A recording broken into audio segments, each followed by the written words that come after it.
Madam Speaker,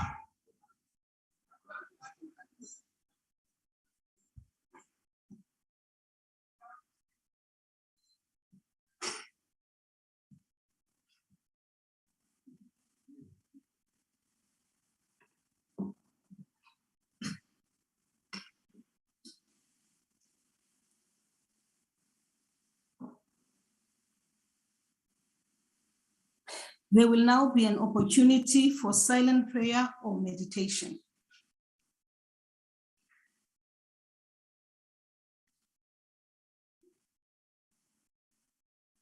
You may be seated.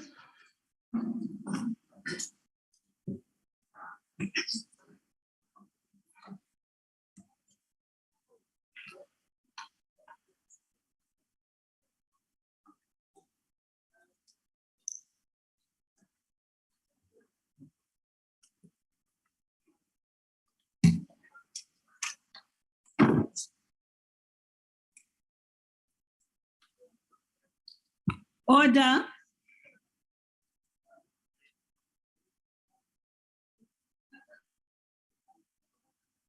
Order, honorable members. May I have your attention, please? May I have your attention, please? Thank you very much. Honorable members, I noted that yesterday, it took us exactly an hour, 10 minutes before we could start with the business of Parliament. And echo. Can you hear me now? Is there still echo? There seems to be a problem with our IT systems, and I'm sure during recess, all of those things will be dealt with. But I noted, honorable members, with a heavy heart, I should say, that it took us an hour, 10 minutes before we could start with the real business of the day. Now, there are certain things, rules I want to draw your attention to, which you are quite familiar with, and that is on points of order.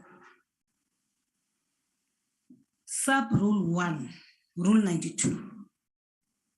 A member may raise a point of order at any time during the proceedings of the House in terms of the procedure prescribed in Rule 66 by stating that he or she is rising on a point of order. That's the first thing I would like to remind everybody on. A point of order must be confined only to a matter of parliamentary procedure or practice or a matter relating to unparliamentary conduct as defined and must be raised immediately when the alleged breach of conduct occurs. And that is rule sub 2. Now, please note this. No other member may raise another point of order before the presiding officer has ruled on the first point of order. That is sub-rule 7.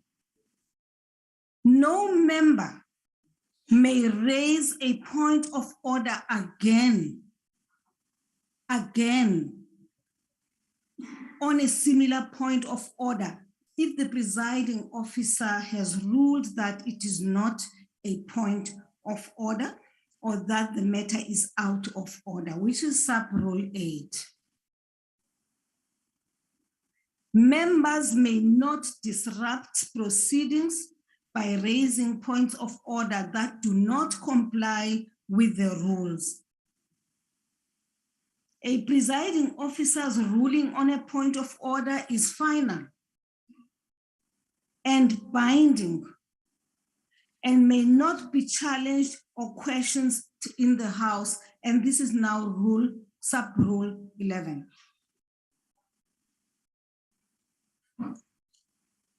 Now, honorable members, I'm reading all this because I am trying I would want to ensure that there is no disorder in the House today.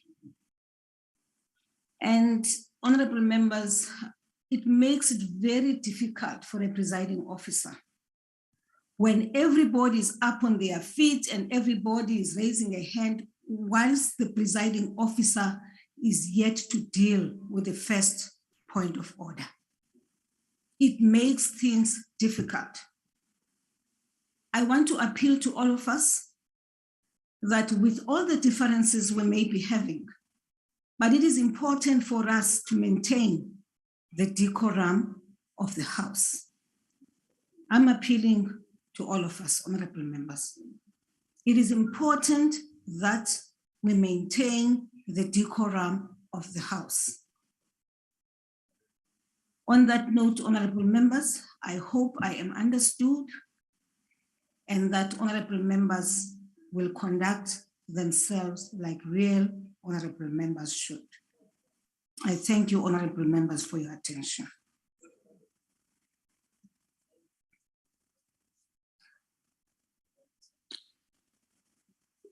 Honorable members, in the interest of safety for all present in the chamber, may I remind you to keep your mask on and sit in your designated area. Thank you. Order of the day. The secretary will read the order of the day. Resumption of debate on vote number 1, the Presidency, reply by the President, appropriation bill. I now invite the Honorable the President to reply to the debate. The Honorable the President.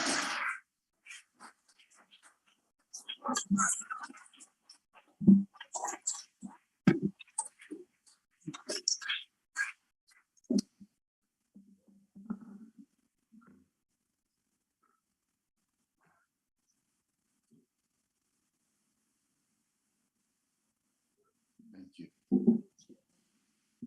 Indeed, chairs.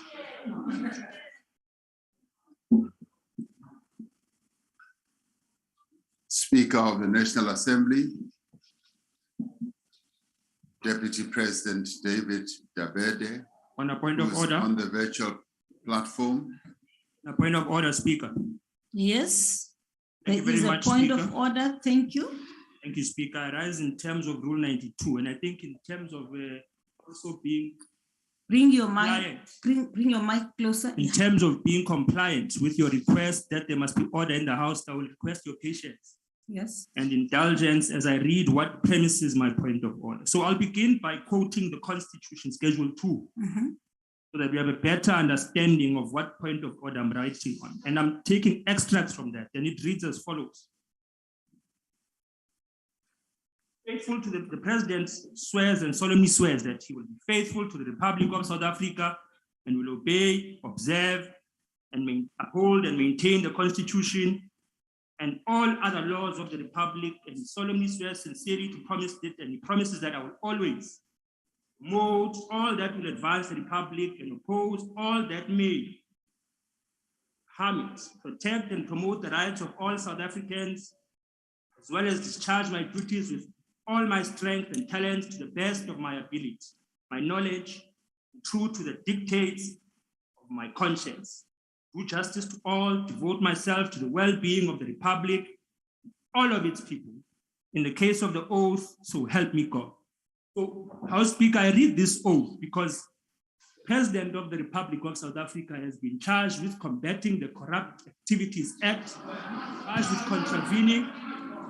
Speaker, can Honorable members, honorable members, honorable there's a point. There is a point of order. Honorable Mazoni. On top of my order, Speaker. No. You said the order can't be raised on top of an order. This is an order. Can it be allowed? Please be allowed to finish. Honorable Member Tambo. Honorable Tambo. No, I will not cause disorder, I can assure you. But Honorable Tambo, with all due respect, I actually gave you time to read your point of order, and you have quoted from the Constitution. Now my point of order that, okay, say your point of order then. The President of the Republic of South Africa has been charged with contravening the Combating of Corrupt Activities Act, with contravening the Organized Crime Act due to money laundering. Now kidnapping, there rises and a bribery. point of order. We are Honorable saying Mazzoni, that we don't want to be complicit. Be complicit with illegal activities. you are actually, Honorable Member, you did not finish your Rule 92. You said you want to do this in terms of Rule 92. And then you went on to read that aspect, which is very important to all of us who are here. We're all sworn to that from the Constitution. But you did not finish your Rule 92, which says Rule number 1, sub-rule number 1 of that actually says, a member may raise a point of order at any time during the proceedings of the House in terms of the procedure prescribed in Rule 66 by stating he or she is rising, which is what I was reading earlier on. And then it says a point of order must be confined only to a matter of parliamentary procedure. Speaker, is it parliamentary to be addressed by someone who's charged with money laundering? Allow me. Now, addressed by someone who's charged with money laundering, Honorable Member, bribery, torture, Honorable Member, stealing a crime, laundering money. How is that parliamentary? Member, the same in terms of Rule 85, no member, honorable members may impute. Don't do that. Up until the end. I'm talking. I'm on the floor. Honorable Tambo, I am on the floor. I am on the floor. Honorable Tambo, I am, honorable member, I am on the floor. You're not going to disrupt the House, I can assure you. I am saying to you, I am on the floor. Honorable Chief Whip, you're not going to disrupt. You are actually disregarding my authority. Yes, Honorable Chief Whip, Deputy Chief Whip, Honorable Mazzoni. Honorable Chairperson, if I may rise, Honorable Speaker, I'm terribly sorry. If I may rise on Rule 65 of the Rules Book, read together with Rule 77. Rule 65. Today, it doesn't matter what the President has done at any given time. The relevance of the President being here today is to respond to questions and motions that were posed to him yesterday. So that's the relevance. Then in terms of Section 77, we talk about gross disorder. And when the Speaker of the House tells you to take your seat or has explained to you that you are standing on the incorrect point of order, we have a duty which we have agreed to, and it stands in the Rules and Guidelines Book of Parliament too, to take your seat and then remain quiet. So I would like you, Madam Speaker, to please rule on Rule 65, read together with Rule 77, because I believe that both the points of order were irrelevant and are now causing gross disorderly conduct in the House. Thank you very much, Honorable Tambo. Speaker, may I address you? Honorable Tambo, you're not going to address me. Sit down. Take your seat. You are not going to address me because you have not allowed me to address you, Honorable Member. You've not. So allow me to address you. And my point is to you, Honorable Member,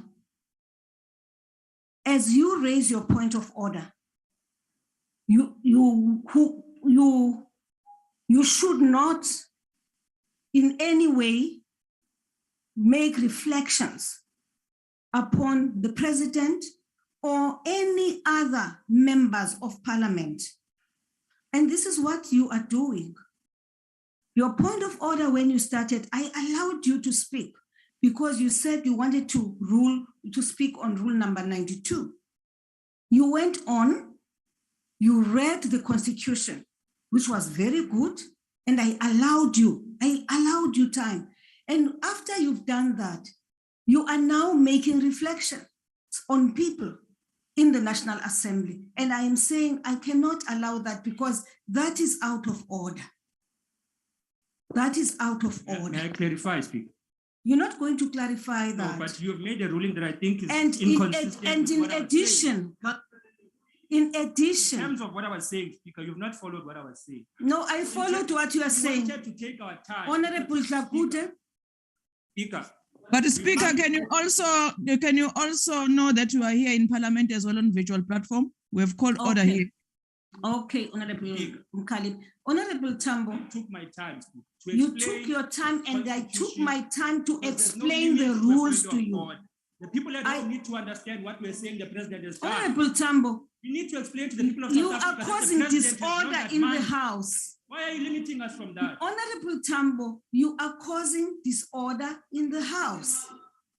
And I am warning you now, because when I address you, you should not talk as I address you in terms of the rules. Yes, Honorable Tlakute, Thank you very much, Honorable Speaker.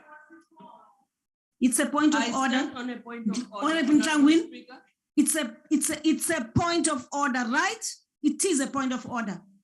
But You how are do you not know- going to Speaker, scream. never said point You're of not order. going How to do you know scream. that? Yes, How do Tlakute. you know it's a point of order, Honorable, Speaker? Honorable Speaker, I'm standing on Rule 69, Yeah. point of order, Rule 69, sub-rule C and D, which reads, repeatedly undermining the authority of the presiding officer, no member may repeatedly undermining the authority of the presiding officer or repeatedly refusing to obey rulings of the presiding officer or repeatedly disrespecting and interrupting the presiding officer while the latter is addressing the House. No member may persist in making serious allegations against a member without adequate substantiation or following the correct procedure. The issue that the Honorable Tambo is raising, Honorable Speaker, hasn't been tested anywhere. The president is not arrested. The president hasn't appeared before the court of law. The president is not charged anywhere. So can we please not put the cart before the horse? Let's allow the process, the proper processes to be followed. Let's allow the law enforcement agencies to do their work. As Parliament, we are not trained to do that. The president agreed that he will subject himself to any process. So let's allow them. The rules are saying that, Honorable Speaker. Thank you, Honorable Thank you very much. Tlakute. Honorable Tlakute, thank you. No.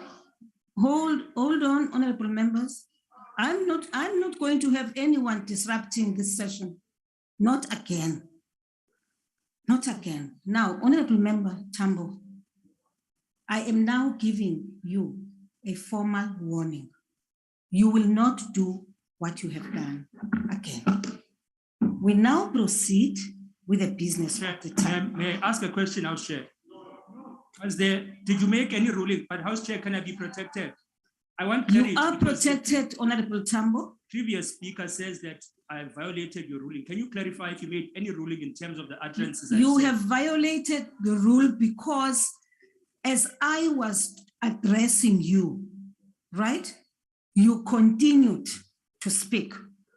I have given you an opportunity to address me in the same way that I came in here and I addressed all honorable members. I gave you an opportunity. And even though I gave you an opportunity, when I tried to stop you now, when you were making reflections on members of parliament, you continued to speak. And I said it cannot be. So I am now, correctly so, to giving you a warning. Honorable members, yes. I now have Honorable Honorable Ntangwini, you and I have had a chat. You are not going to do those things which the two of us have spoken about. Honorable Mkhalip on the virtual platform. Yeah, thank you very much, Speaker, for recognizing me. Honorable Speaker, I think we are very unfair on Honorable Tambo. We are disturbing him while he's following the rules. He's quoting Rule 92, subsection 1, which he is protected with. And when he's articulating his point of order and is quoting the Constitution. You allow Mazoni, Honorable Mazoni, I don't want to say Honorable Mazoni, Miss Honorable Mazoni, to disturb Mkalipi. her, to say that, Honorable but Mkalipi. I'm still speaking. In terms of the same Rule 85, a member, no member may impute improper motives to any member. But I have not finished. No, That's wait. the problem of your Allow me to speaker. speak. To or speak on cast what? Because we have not personal had my point of reflections. order. And that's exactly what Honorable Tambo has just done. And this No, is it's what just I'm that trying to you are stop impatient, him you are from not doing. listening to us. Abantshwe speaker ba e gae batho ba bantšhe. Honorable Mkalipi. No, just give us a chance, Speaker. Don't be like your Honorable Mkalipi.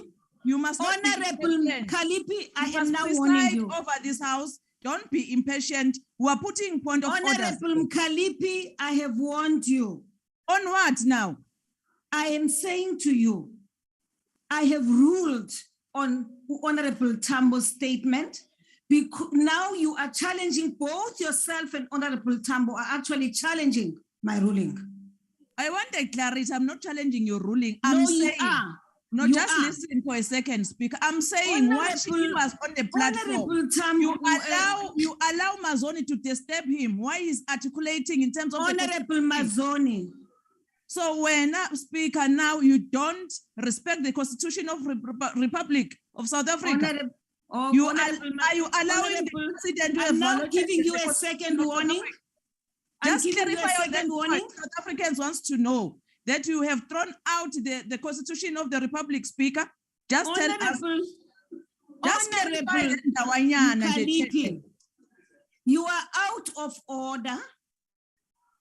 And because you are out of order and you have refused to listen, I am now removing you from the platform. No, Speaker, you can't do that.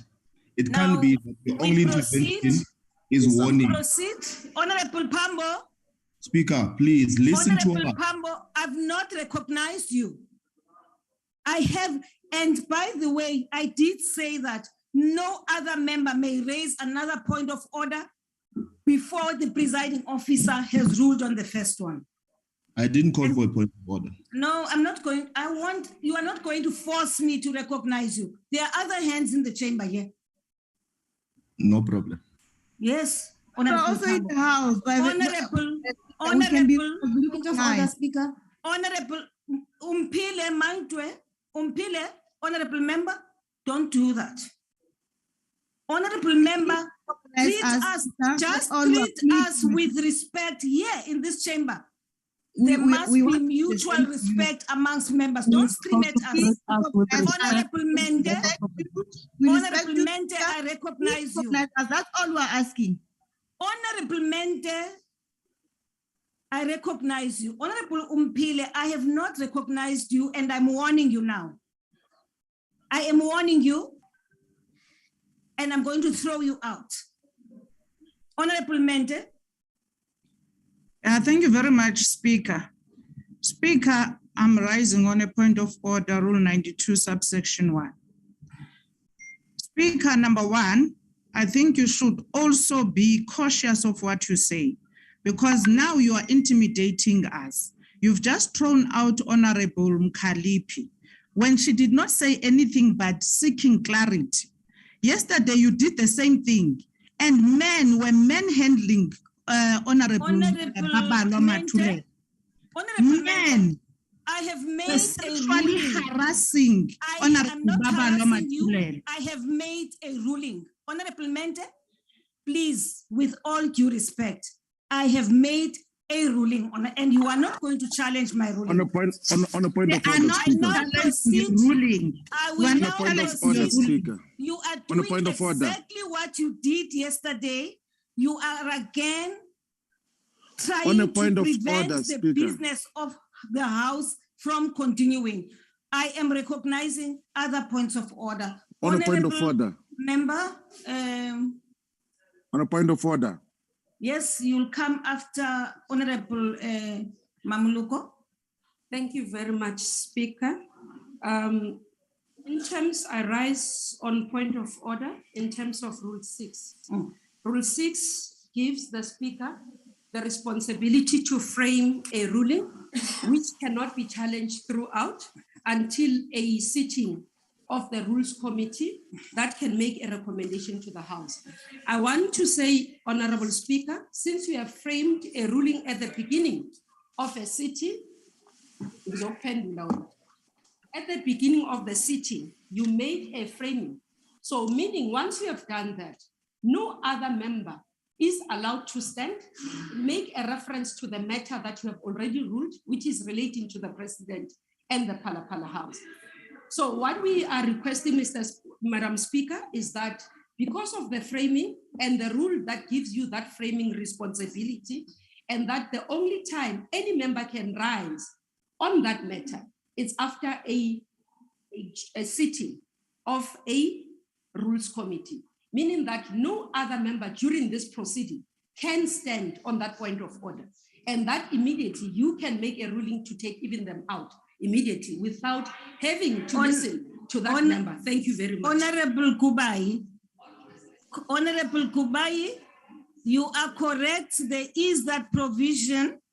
However, honorable members, for now, there is no basis for me to use that rule. I will use that rule when the time comes and it becomes necessary for me to do so. For now, there is no basis for that. Honorable members, I take Honorable Shivambo from the virtual platform. No, Speaker. Honorable Shivambo. Yes, on a point of order, Speaker, there is no rule that permits you, none whatsoever, to suspend the rules of the National Assembly. The rules of the National Assembly are permanently and perpetually applicable as long as there's a sitting of the National Assembly. Honorable there is Shivambo, nowhere in the rules I have that not gives you the power. suspended the rules Now, the point of the National Assembly. The point of There is order no point that of I'm order, raising, Honorable Shivambo. the order that I'm Honorable raising, Shivambo, there is no point of order. Can you please listen? I am listening. You should listen the to. The point of order is that yesterday, listen to you called rascals whom are called Parliamentary Protection Services to sexually harass members of Parliament. I called you Parliament. rascals. What are you talking about? Listen first, be patient. Yesterday you called in security guards. You called in security guards yesterday. You called in male security guards yesterday. Honorable Shivambo, to come and I'm harass you members now. of Parliament. I'm giving you a warning listen? because there's Warning no for point what? of order. There is no point of order. But listen Honorable first. Kungubele, On a point of order, Listen on the Speaker. point of order first. On a point of order, Speaker. Honorable Speaker. Speaker, take a seat. You are treating people who are on the virtual platform. Take a seat, Honorable Tambo. You are treating people on the I'm not ill-treating them. because you don't give them time to Honorable finish. Tambo, No, take a it's seat. wrong. You're part of the National Assembly. Take a seat, Honorable wrong. Tambo. It's wrong. Thank you, Honorable Tambo. Allow Honorable Honorable Shivambo to finish his Tambo. point of order. Honorable Tambo. Honorable Tambo. Yeah. Honorable People on the virtual Tambo, platform, you take abuse your them. seat. No. Take your seat. No, yes, I Honorable do Speaker. have honorable here. Honorable Kungubele. Thank you, Honorable Speaker. I thought in terms of the saying Rule 6, your indulgence is bad. That the basis for its execution has always been there. And now a number of these members, Honorable Speaker. Pointing fingers, Speaker, is unparliamentary. He must not be pointing fingers at us. Okay, withdraw with this. Withdraw this. You No, withdraw your finger, Chief. Withdraw your finger. In terms of Rule 6, they have continued to undermine the frame. Speaker, Kungubele is pulling a ZEP sign at us. Kungubele is pulling a middle finger at us as members of Parliament, Speaker. It's actually undermining Rule 6. Thank you very much, you, honorable members. Thank you. Thank you very Point much. of order, Speaker. Hold on. Hold on. Speaker. Honorable members. Speaker. May I clarify something to all of you? All of you. I am sitting here. I am a presiding officer. I've got the rules here. And at some time I have to consult with the table office because they are more familiar with the rules than all of us here. And I take their advice very seriously. I am saying, therefore, it is not yet the time for me to rule or to use Rule 6 because there are rules under which we are still basing my facts on. I can see we are going to finish this debate. I can assure you. Speaker. Somewhere. The ultimate will be that the president will read his response and we will then finish and adjourn the meeting. You are not going to do what you did yesterday. In fact, Speaker. Yes. On a point of order. Honorable members, you did not raise your hand. I did, Speaker, it's there. No, you don't appear on my system. You just barged in. You did not. I did. Primrose, Can you be Honorable patient, Speaker, with Msane, us, please? Honorable Msane, Honorable Primrose, you are not going to barge in. I'm addressing the assembly. Honorable Speaker, Honorable Primrose, this is my second warning to you, Pinderfoot. Honorable Speaker.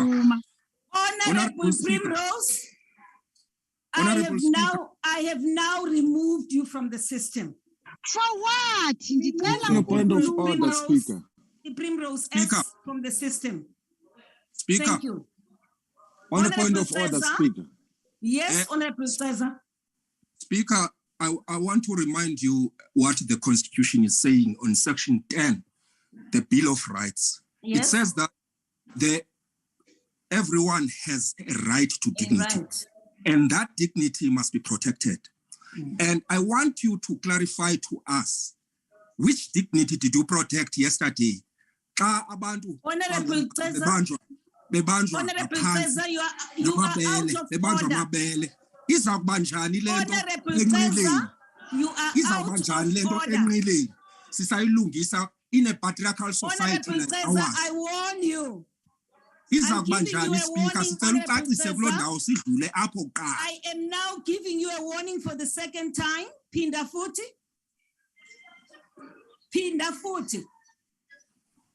Speaker. Thank you very much. When you're threatening us like that. Speaker, Bonani. I rise on a point of don't do that. Don't do that. But Speaker, But what I you raise are a point doing of is order unfair. long I time rise ago. on rule number Now. 68, Speaker. Honorable speak of Bonani, the what are you saying? I rise on rule number 68 that speak Rule of number irrelevance, 68? Yes. irrelevance or repetition, Speaker. The presiding officer may order a member addressing the House to stop speaking if that member, despite warnings from the chair, persists in irrelevant or repetitive arguments. Speaker, from since we started at 10 o'clock, the honorable Thank you very much, members Honorable Punani. Take your seat. Thank you, Chairperson. Thank you, Chairperson. Now, I now recognize you, Honorable Ntlangwini. Thanks very much, Speaker. Speaker, you can't be doing that. You don't allow our members to finish the points of orders. I mean, how do you anticipate what the member is going to say? Unfortunately, Honorable, I am actually. Members finish out their points. Now, Honorable Member, if I may say this, Honorable Member. Where are we? Wait a minute. Honorable Member, if an honorable member right from the beginning in his opening statements, no, Honorable Member, I can. You can't. Sit down, Honorable Member. You done? Sit down. Sit down. Thank you. Thank you. Now, honorable members, we continue. No, Speaker. Order, Speaker. Point of order, Speaker.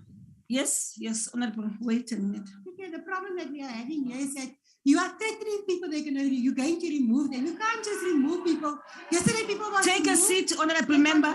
Because of them. Take a seat. Take a seat. I'm the only one who's presiding here. You are biased, Speaker. Okay, you continue. I am warning you now. Take a seat. You're not I doing am right. warning you for the second No, time. no, Take a it's seat. Not like that. You can't just come and say- Honorable, all You right. must- Why are you saying that? Moving people out of- Honorable member, will you No, please leave no. the house? Honorable Murray, Order, Speaker. leave the house. Point of order, Speaker. Honorable Murray, leave the house. Order, Speaker. Aibo, this speaker. Sergeant in arms, will you please of assist order, Speaker. Honorable Murray? Point of to order, leave the Speaker. house? Because the men are touching our private parts. No, they you will must not bring, touch. you No, must bring never. women to remove us, not men. They They will will make a not do case that. against you. Just Because the men record, touched us Speaker. yesterday. A woman Speaker. is to be touched. Point of order, Speaker. This, that was and that's On a point of order, Speaker. On a point of order, Speaker. Honorable Zakude, Madam Kirile. thank you very much, Honorable Speaker. My hand has been up for over 20 minutes now, Speaker. Thank you very much, Honorable Speaker. Honorable Speaker. Okay, thank you very much, Honorable But Murray. Speaker, You this have is raised unfair. something The very virtual important. president I is was part not of aware of. Parliament. I Can we be wasn't aware that recognized? the Parliamentary Protection Point of order, Services Speaker.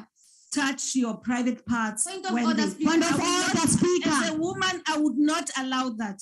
But of I'm order, appealing Speaker. with you to leave the house. You are a woman and you're allowing men to touch our private No, parts. Speaker, You must be ashamed now of leave the yourself. house. You must be Leave ashamed the of house. yourself. Order, A Speaker. woman doing it to other women. On a point of order, Speaker. You must be ashamed of yourself. On a point of order, Speaker. On a point of order, Speaker. I am now calling the protection, On the a point of Parliamentary order, Protection Speaker. Services. You are being to remove disingenuous in this moment by saying you did not know. Speaker, we're not going to be touched by men here. No security is going to touch our women. On a point of order, Speaker. Speaker. On a point of order, Speaker. That's why you become racist, because you deny. Don't be emotional, speak. I'm not emotional.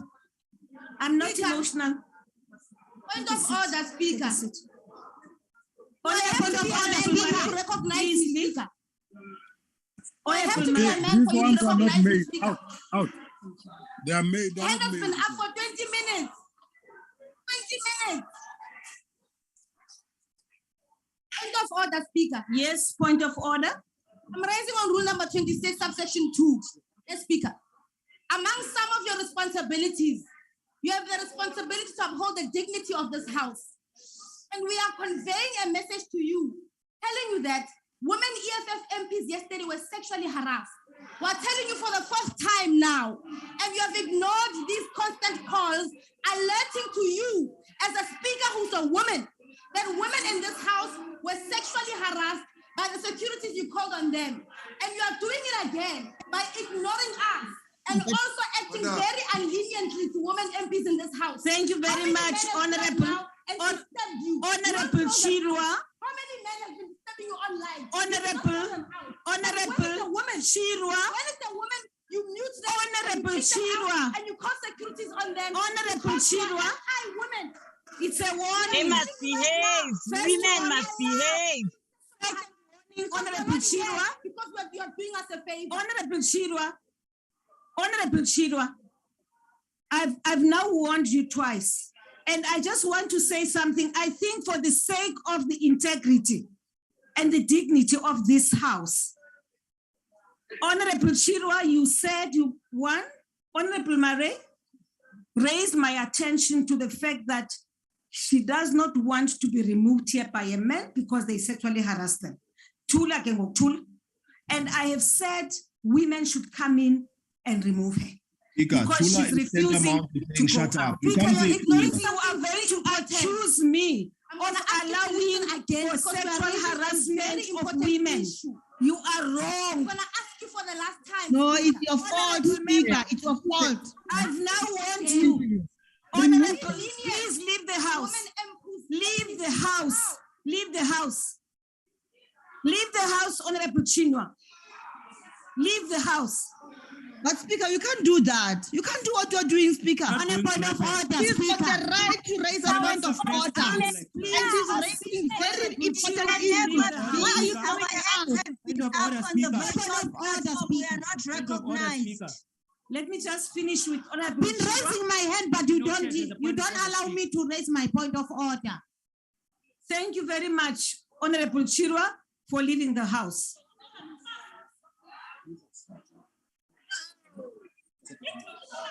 What are you doing, Tambo? You see, you're doing it again. You called a man on me again. Honorable, You're doing it again, Speaker. Honorable Tambo, Calling men to come and handle us in this house. You're not obstructing upholding the House. the dignity of this house at the cost of women in this house. You're not doing us a the favor, House. Speaker, by allowing us to speak in this house. We are telling you a very important issue. We are being sexually harassed under your watch, and you are letting it happen. As a woman speaker in this country, stop you are not lenient on women MPs. You Don't pick us scream. out very quickly. I'm taking you you mute out. us on the Zoom platform, I but am to taking men, you out. you do nothing to them. I am You now do taking nothing you to the out. men in this house. Honorable Tambo and Honorable Chirwa, I am removing you, Honorable Tambo, because You are trying to cover up because I'm telling you that you are lenient on men. Now you want to remove Tambo. What did he do? He did nothing. You said you must remove me. Ungenaphi uTambo, Speaker. It's because you can see that what I'm telling you is the truth. You are lenient on men and you are very disingenuous and making sure that we're being attacked physically intervene. Will you do that to allow gender-based violence to happen to women and hinder under your watch? That will be a legacy, the very same way it was the legacy of Baleka Mbete. Protecting a man who is accused also himself of torturing a woman on his farm. We are not different to him. Take it out, Honorable Speaker. Hey, you, Pumani no babini, Puman. This is your legacy. Puman. This is your legacy. Pumani. And your legacy is disrespect when an lady. Honorable members. Honorable Tafeni. Honorable Speaker, what is Tafeni. this you are doing now? Honorable Tafeni. Speaker, what is this thing you are Will you doing now? help me with the names? No, the one who was pouring water You now. are perpetuating the Tafeni, harassment of Tafeni. women. Shame on you, Speaker.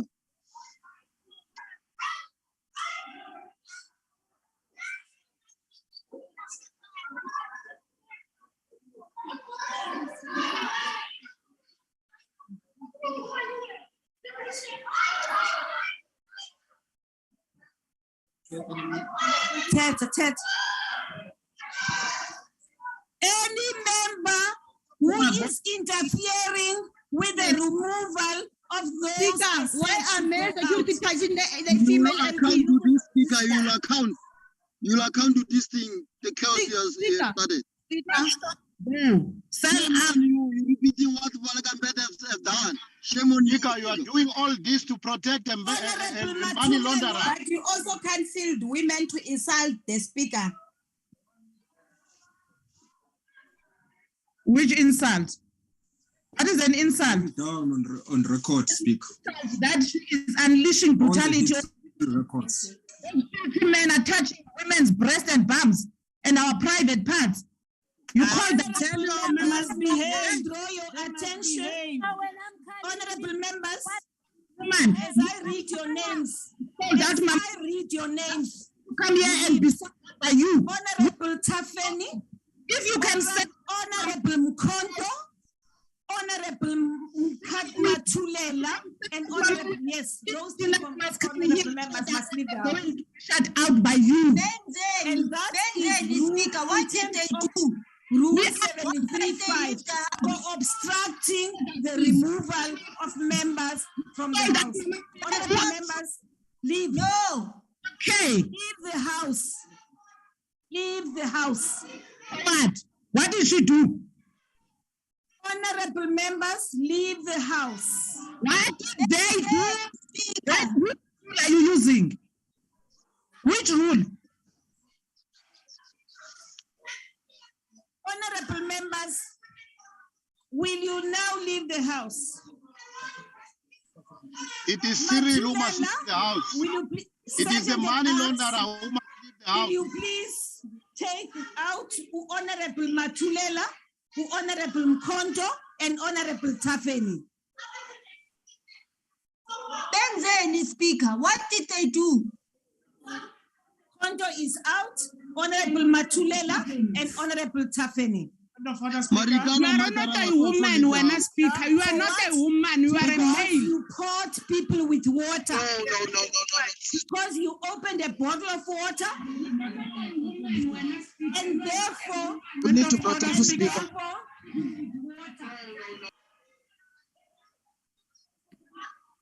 The murderer of Marikana people must also leave.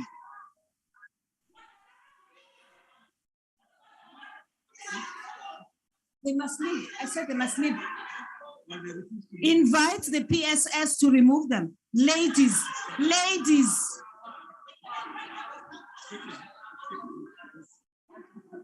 Invite the women from the PSS to remove the women. Today you remember that women must be removed by women. Today, only today.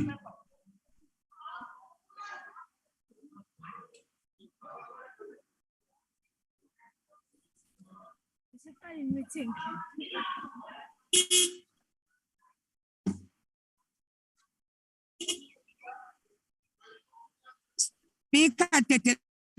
Honorable members, will you please lower your hands? Honorable members, lower your hands. Because once I have made a ruling on a member, I have to make sure that the member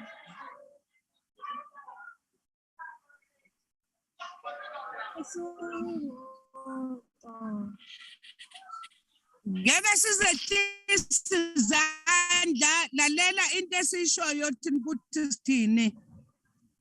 Ngeke sizehlisa izandla khuleka nje.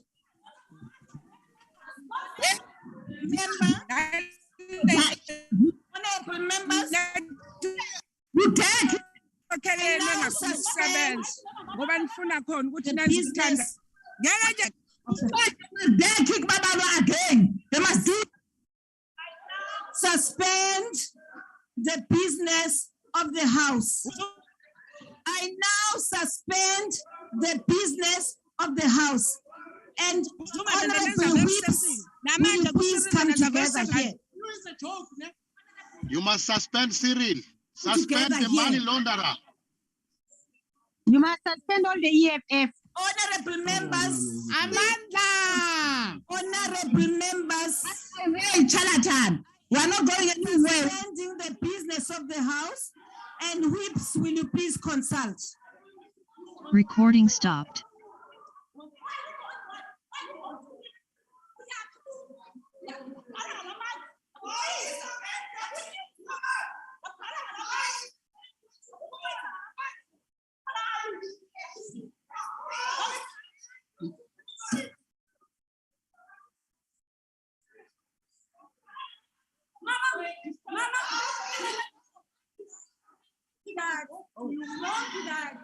Honorable members, I have requested the whips to come together.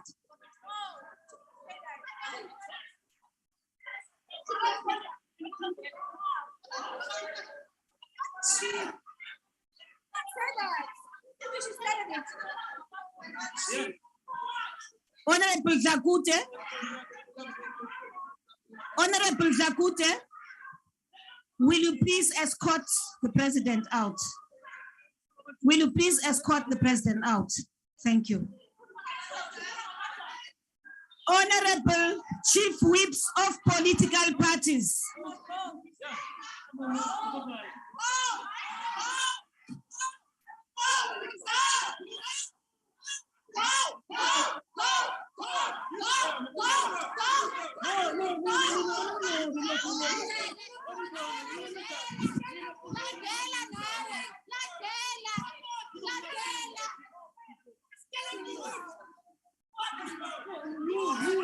You one of them.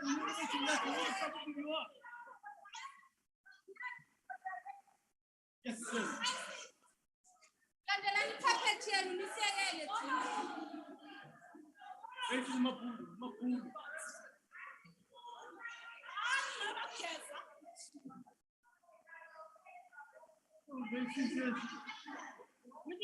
Masquerading as priests.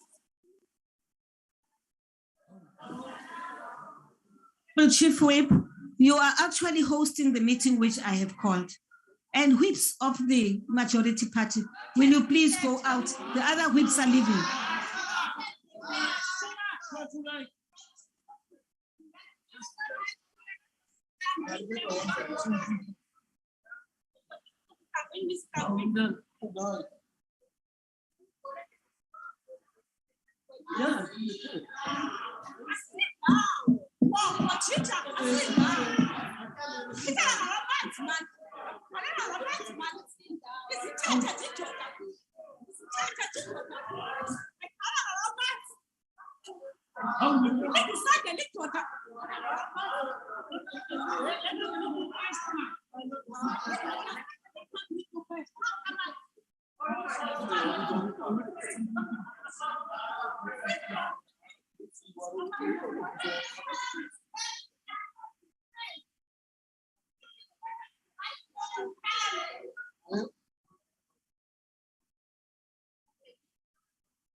I know it's all been good.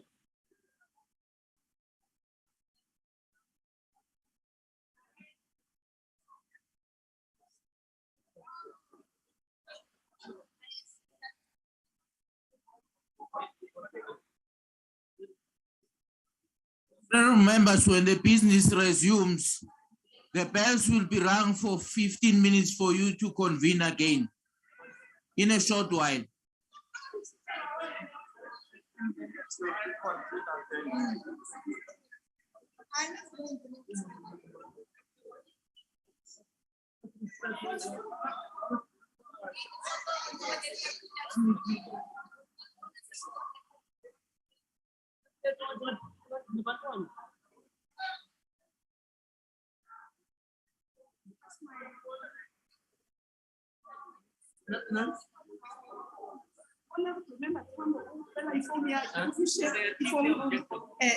Yeah. This is what they set themselves out for, isn't it?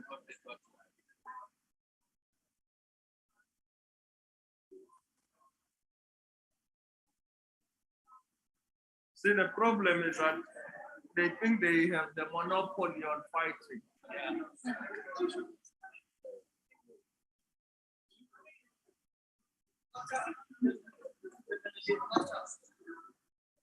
Somebody lost the phone, but they want to go. Yeah.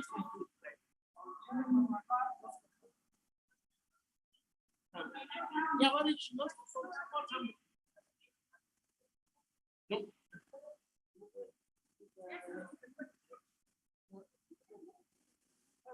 Who has this number?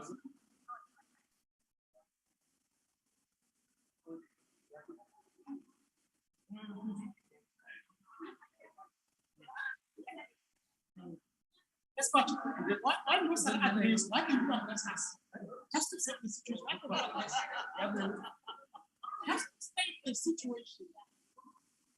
No, why can't you watch and then come to address the meeting? You have an opportunity.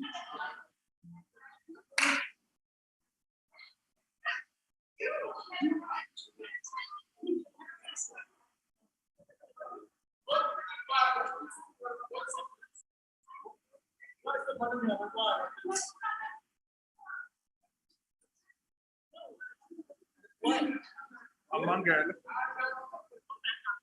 Yaphila khona unjani?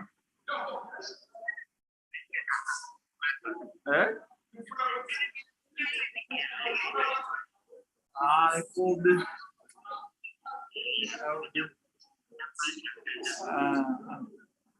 Ebeke ngoku thina abanye asikwazi unyamezela le nto sikonolabi. Ungathi ngaphethi ivale iminyango kucinga ii-lights ezi siqondane nabantu. Sikwazi unyamezela nje.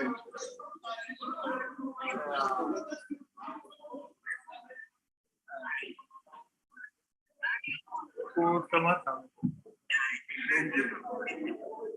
Enkosi.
may be seated.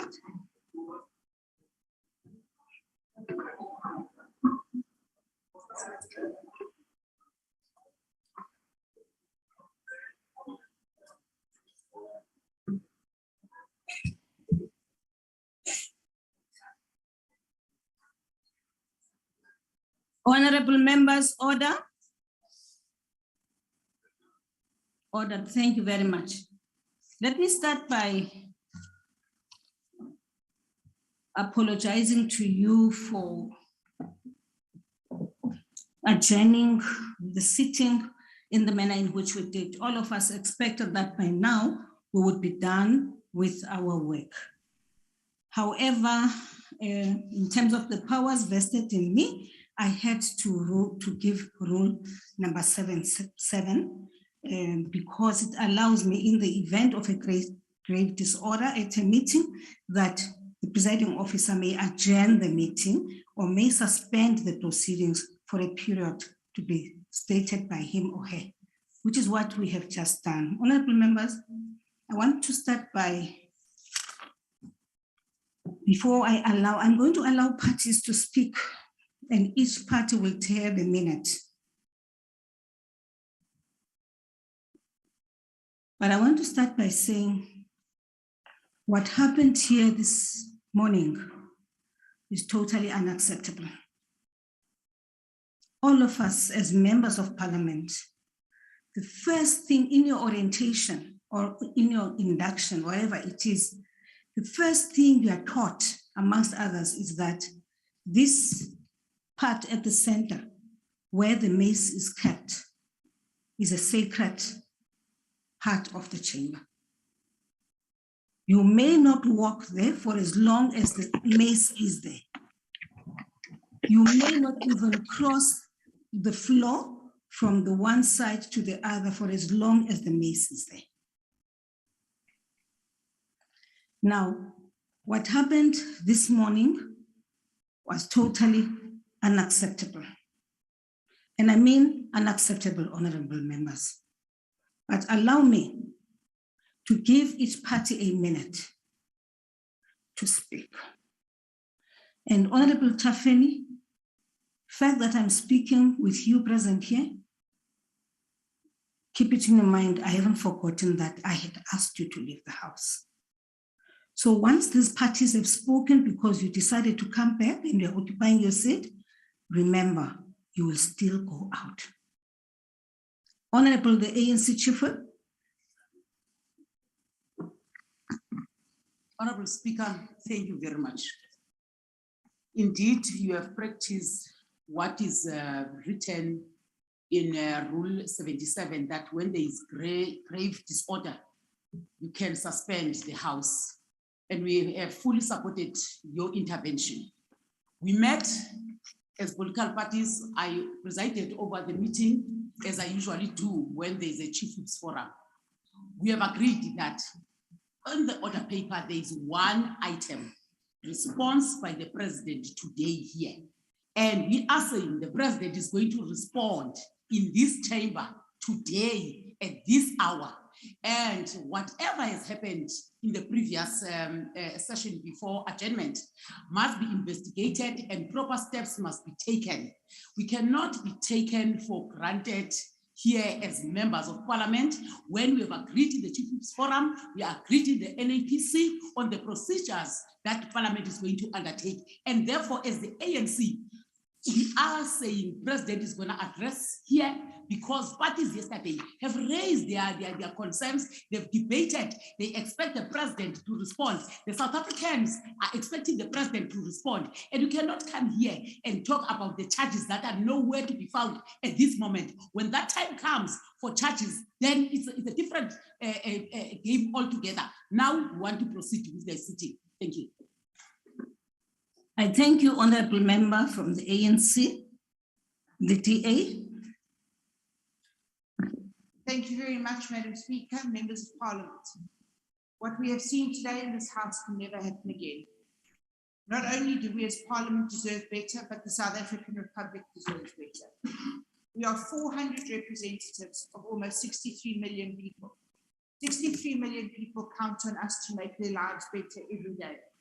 What we did today was a show of embarrassment that will cross the world, and we will be laughed at on the world spectrum. It can never happen again. To be a member of parliament is an honor, and we should take that honor very seriously. I don't want to talk about what happened because I think it's disgusting, and I think that it will be dealt with in an external forum. But what I appeal to everyone is for calm, for rationality, and for us to do our work.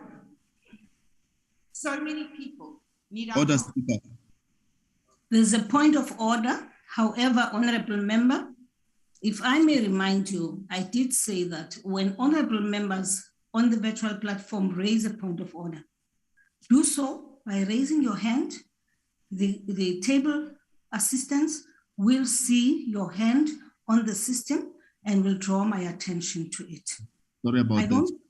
Yes. Thank you for indulging me. Speaker, can we please ask the Honorable Mazzoni to try to either speak with a shop steward voice or speak closer to the mic, because it looks like she's trying. Okay.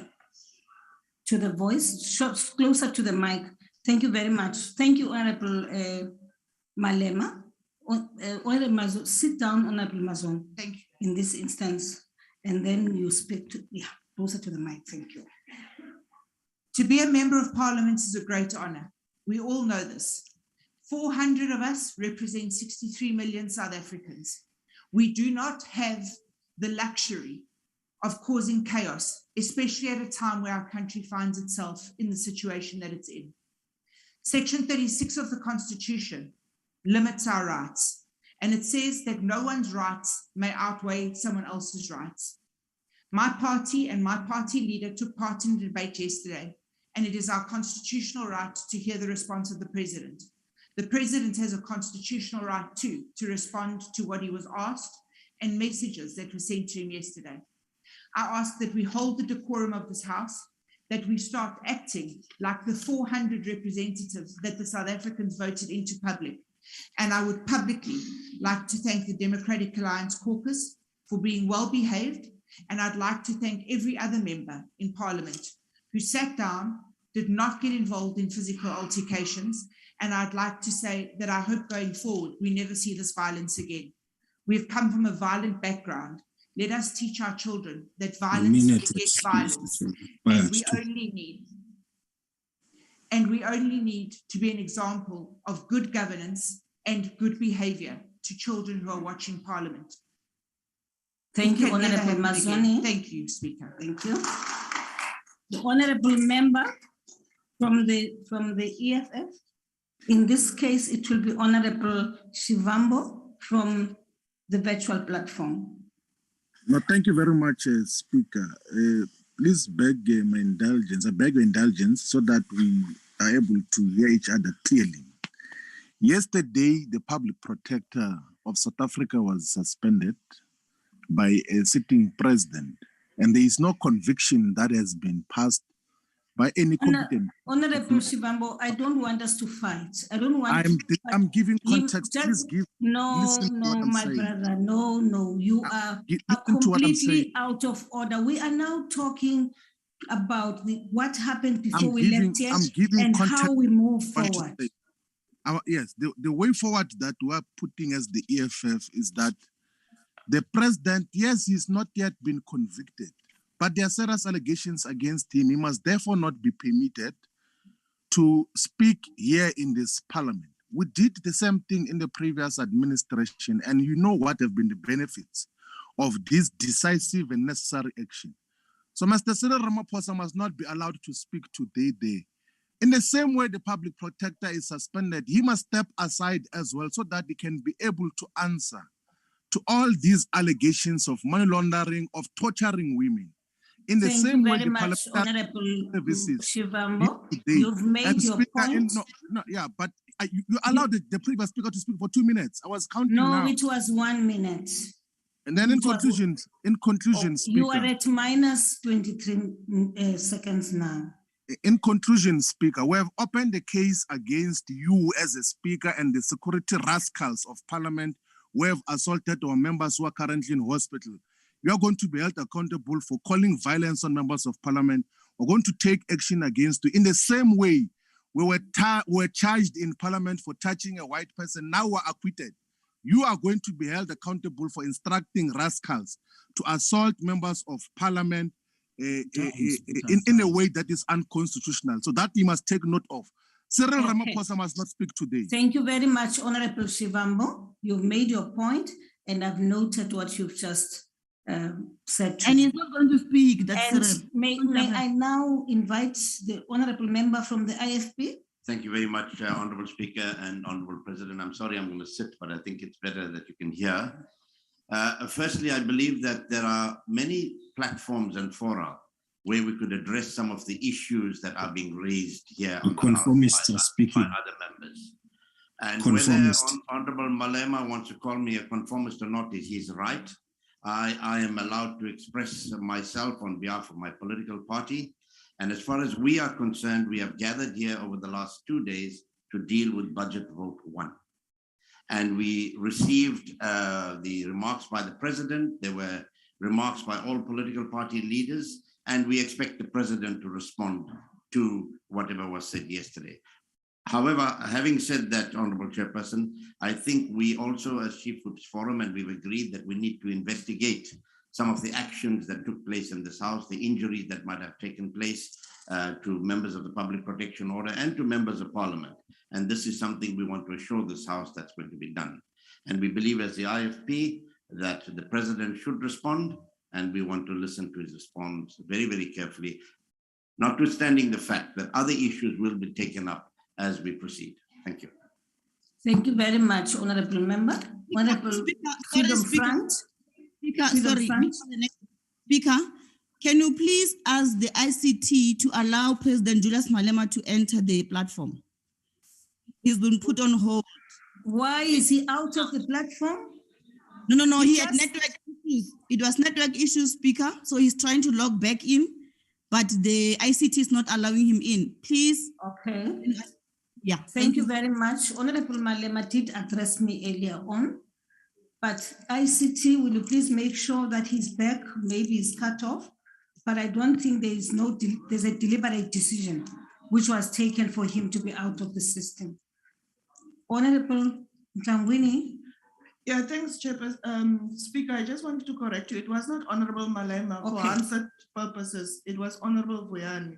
So can you just allow Honorable Malema to come The voices, I'm sorry. Yeah, thank you. I really assumed it was him. Will you please allow Honorable Malema to come in? The Honorable Member of the FF. Honorable Speaker, Honorable President, colleagues, this is Parliament. We are the members of the National Assembly, 400 of us. And in terms of the Constitution, we represent the people of South Africa. That is who we are. Each one of us represents 50,000 people out there, the electorate, and we should behave accordingly. That is a huge responsibility. Now, we may differ from each other in terms of political positions and points of view, but the Constitution clearly stipulates that the National Assembly is the highest legal authority on the national level in South Africa. And today we are busy with oversight, giving the President an opportunity to be responsible for his budget and also to do oversight and allow the President to reply. Whether we sit here until 9 o'clock tonight, the President will speak. That is the Constitution, and that is what is expected of all of us. When we became members of Parliament, we all swore an oath in terms of Schedule 2 of the Constitution, in which we all undertook to uphold the Constitution and the law of the Republic and to do our job in terms of the best of our ability. Some of us should do better. Thank you, ma'am. Thank you very much, Honorable FF. Honorable ACDP. Thank you, Speaker. Speaker, the ACDP would like to agree with you that what happened yesterday and today is totally unacceptable. And while we appreciate that there are a number of questions to be asked and answered by the President, we should allow him to account to the nation and to respond. So we are fully supportive of him responding today. The nation is looking to us for leadership at this time, given the large number of challenges facing us when you have COVID-19, when you have flooding, even Parliament's fire. And they're looking to us, they're looking to the President, they're looking to us for leadership. And Speaker, we need as leaders to apologize to the nation for how we have conducted ourselves. And I also apologize for gestures from my side that were unbecoming. Each of us needs to maintain the decorum of the House. If we do not do that, then rightfully citizens of the country will start questioning the legitimacy of Parliament and start referring to us as children or as a circus. And that we cannot allow. We need to be able to exercise our oversight correctly, and each party needs to be able to participate in that process in terms of the Constitution and in terms of the rules. I thank you, Speaker. I thank you, Honourable Member. Honourable Member from Cope. Thank you, Honourable Speaker and members. I think all the chief whips of the political parties met, and a decision there was taken that the president must be allowed to speak so that he can give a response to the problems, the questions, everything that was raised yesterday. And the way forward, as you proposed, we therefore agree with that. Thank you. Thank you, Honourable Member from Cope. The AIC? Not here. Good. Thank you, Speaker. Honourable Speaker, the AIC is there. Oh, okay, sorry. Honourable Speaker, yesterday, Honourable Chapter. We took almost 8 hours debating the budget votes. Honourable Speaker. Yes, we are listening to you. You are audible. Thank you. Yes. I was saying yesterday we took almost 8 hours debating the budget votes on presidents, and all the political parties had a chance or an opportunity to say whatever they feel about the president. And almost all political parties demanded answers from the president about the allegations that are put against him.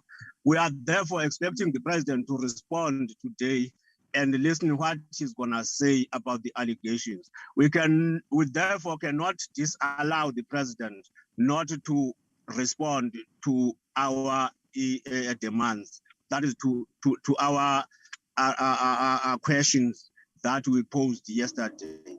As the AIC, we feel the president must be given an opportunity and respond as the decision taken by the chief, the whippery. Thanks very much. Thank you very much, Honourable Member from the AIC. Honourable Member from Good.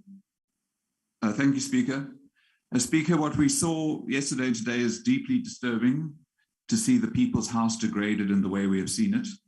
Speaker, the rules that provide for the removal of a member from this House is not intended to provide an opportunity to provoke a forced eviction. The member that's asked to leave this House in terms of the rules should leave so without being forced to do so. And we should not see the disgusting violence that we saw this morning. I'm sorry to hear that there are members that are in hospital, but from where I was sitting, I saw members of this House assaulting parliamentary staff, and that's not acceptable.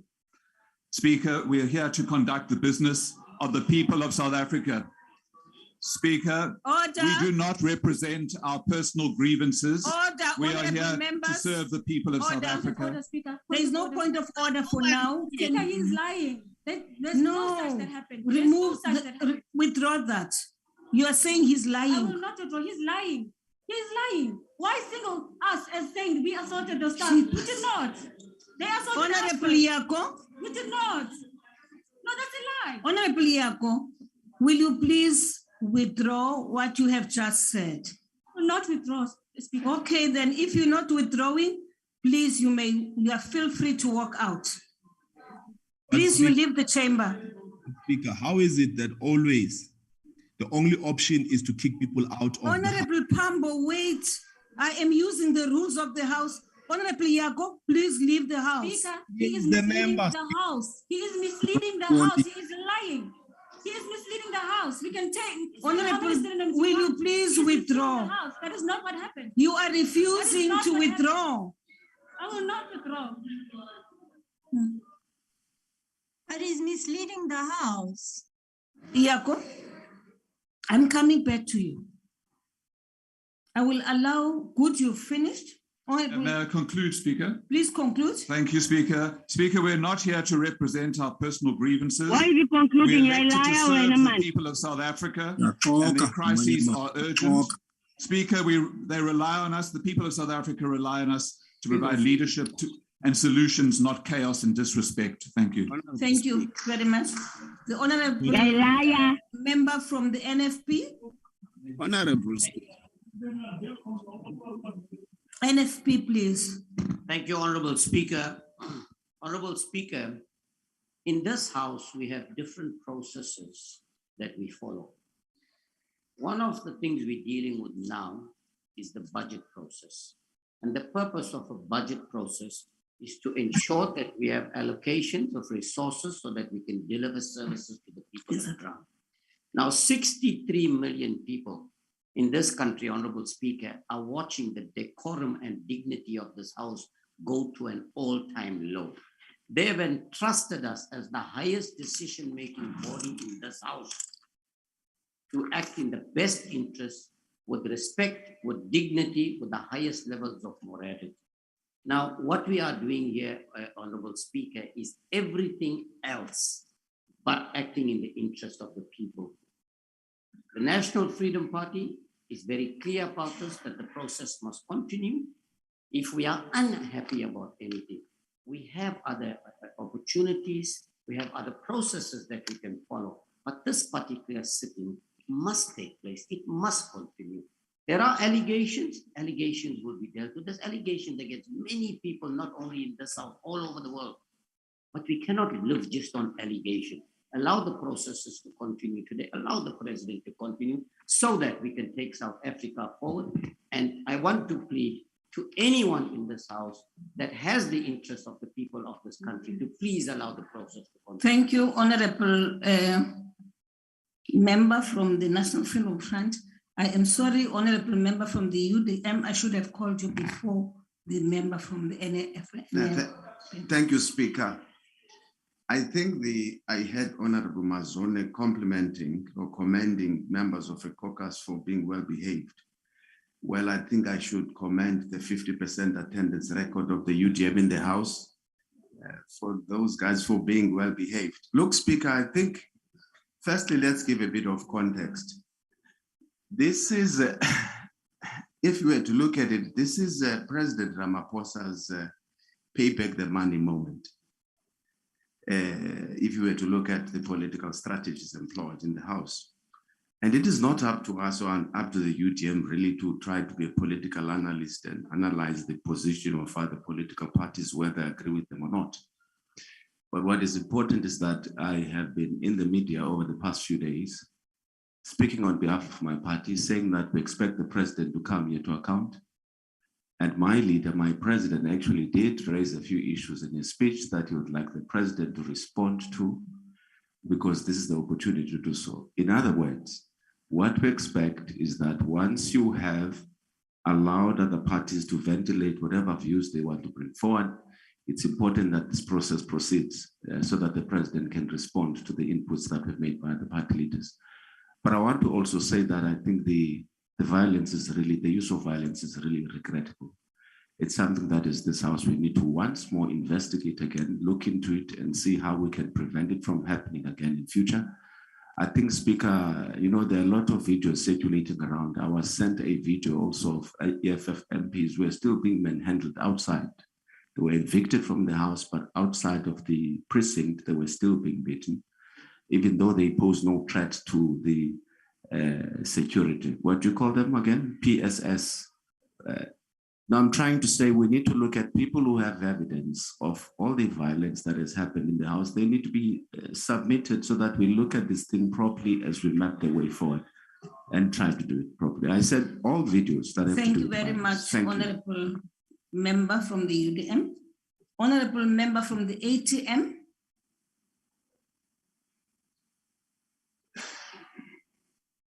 Honorable member from the ATM, you're not on the virtual platform. Okay. Honorable Al-Jama. Thank you very much, Honorable Speaker. Honorable Speaker, we would like to thank you for your leadership. We'd like to thank you for your fairness. We'd like to thank you for your decorum. And however, Honorable Speaker, it is unacceptable that Parliament should be a precinct for gender-based violence. I know there were issues about males touching the private parts of females, but for Al-Jama, it's also if females touch the private parts of other females. So we need to revisit the rules, Honorable Speaker. There should be no sign of any violence in the parliamentary precinct. So the Speaker obviously needs to have certain powers to deal with these issues. So the Rules Committee, and I'm going to instruct Mr. Singh, who represents the Speaker, the smaller parties, we need to look at the rules as to give the Speaker other powers other than getting people to be removed from the House, which is infringement on their dignity. And secondly, for them to be removed forcibly. This is unacceptable. We are setting a bad example to learners in classrooms, to municipalities all over, because Parliament sets the standards. So Al-Jama would like to call for us to revisit the powers that the Speaker has and to give the Speaker even stronger powers. But definitely we don't want the nation to see physical violence, physical removal in the House. Thank you very much, Honourable Speaker.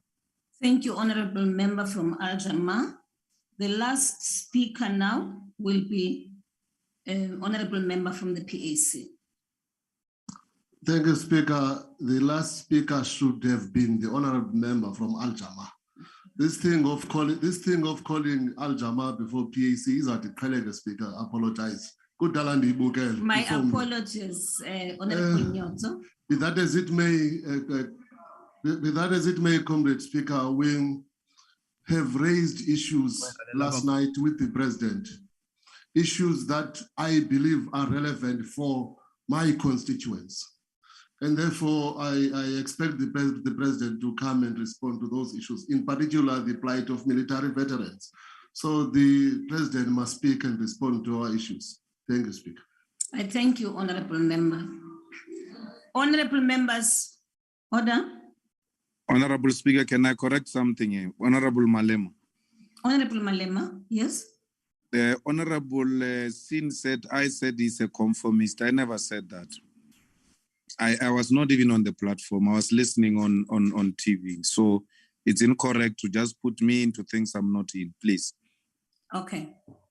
Thank you very much, Honourable Malema, for drawing our attention to that. Honourable Singh. Yeah, Honourable Speaker, I'd like to apologize to the Honourable Malema. There was no name on the screen and it sounded like him, but thank you very much. And I hope he accepts the apology. Thank you very much, Honourable Singh. Honourable members, order. Honourable member, as we proceed,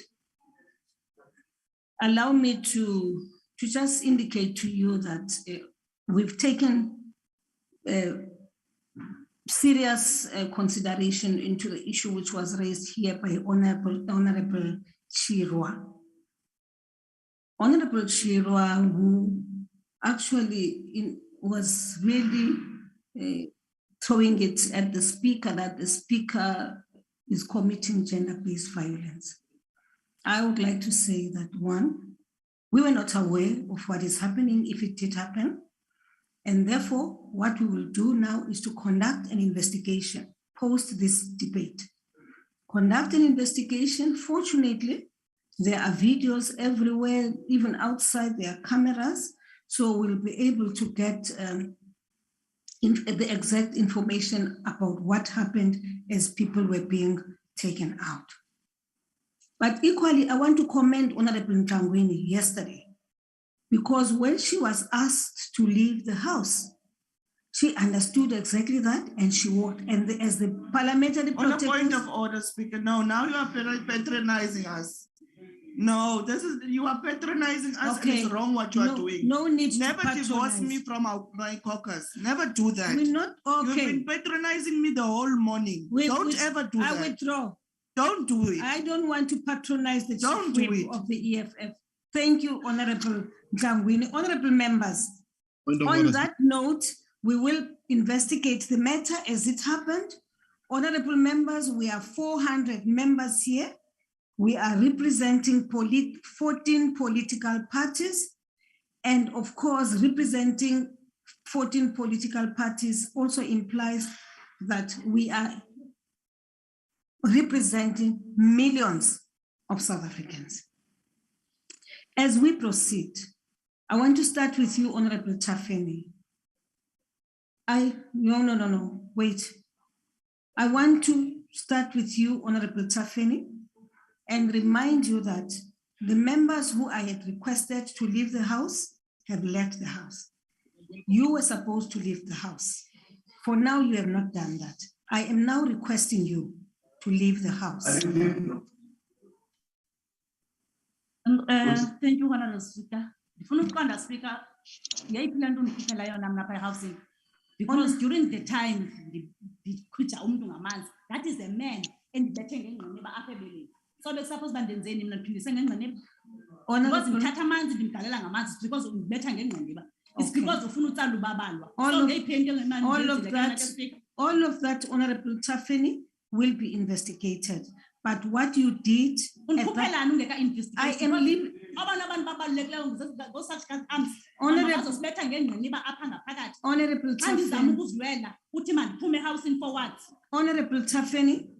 Honorable Tafeni, I am pleading with you to leave the House. Honorable Tafeni, I am requesting you to leave the House. For what? For what happened before we left here.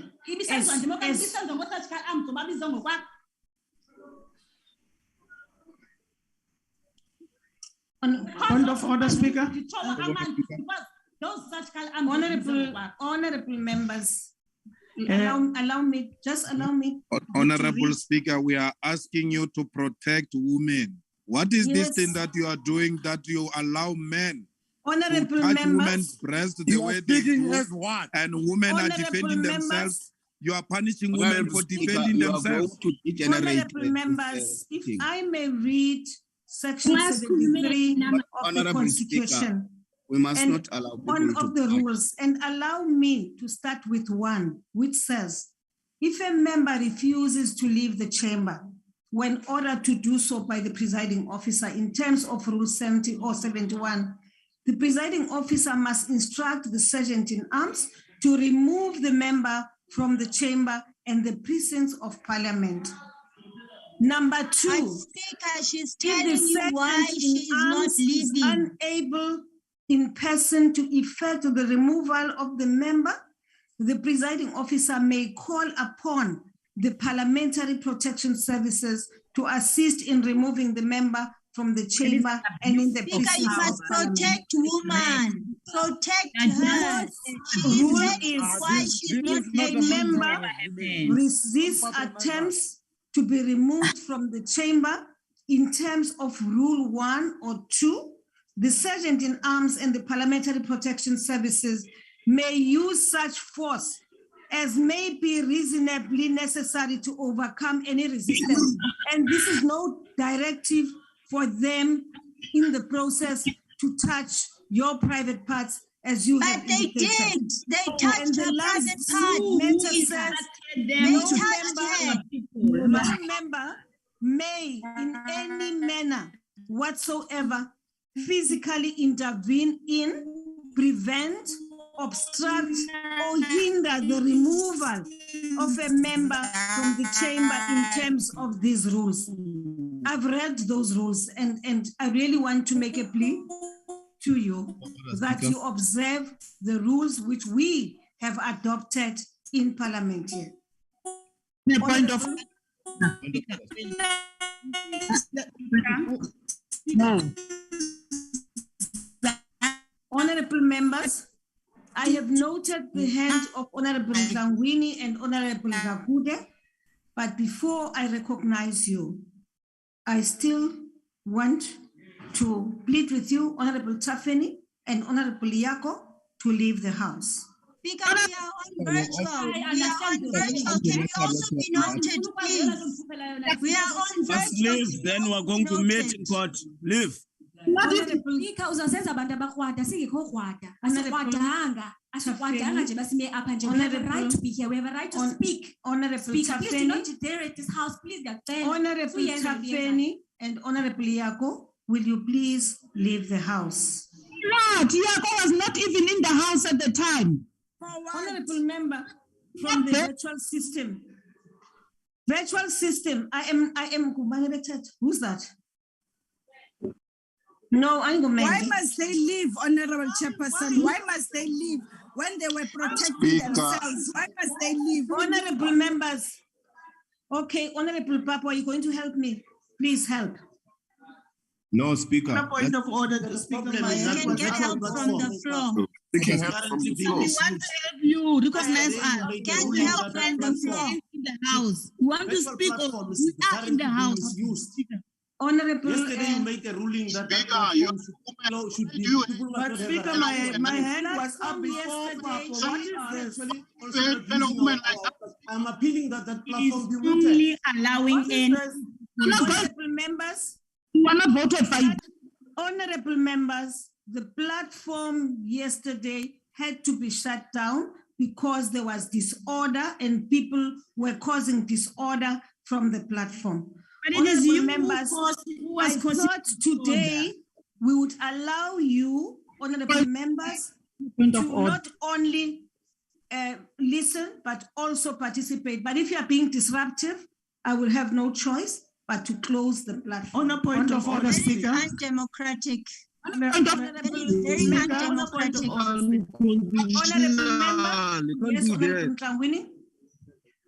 Speaker, I don't know why are you treating our members like this on the virtual platform. They are part of the House. They can raise points of orders anytime they see fit they want to raise points of orders.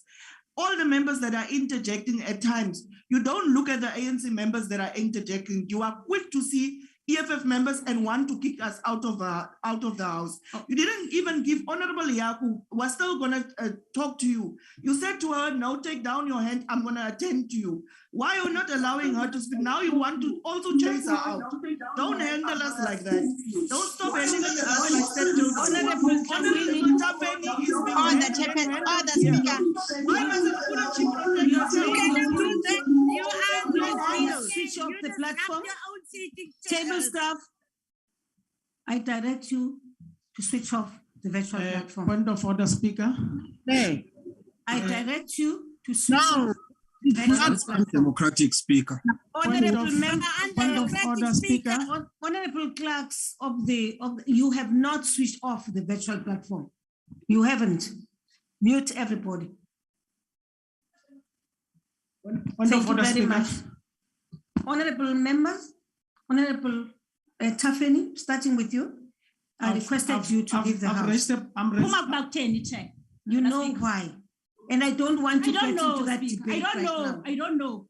The same.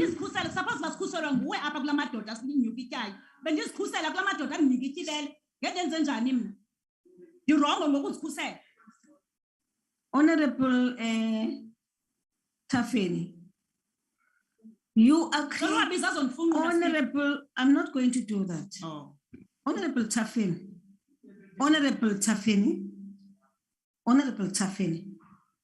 even yesterday you did this. And today the reason why we had to adjourn the House, it was because of what you did. In fact, we adjourned the House and had to go and discuss because you decided to cross the floor and stand there and actually fought. Someone? Now, apologies. I've mixed your names. But what you did was throwing water. You interfered as we were. Honorable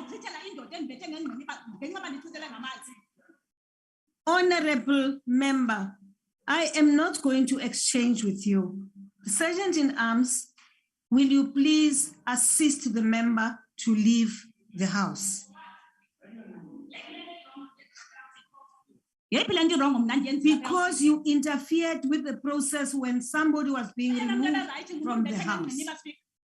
When we've investigated that, we can talk about it. Please, no, you leave the house, honorable member. Leave the house. Okay.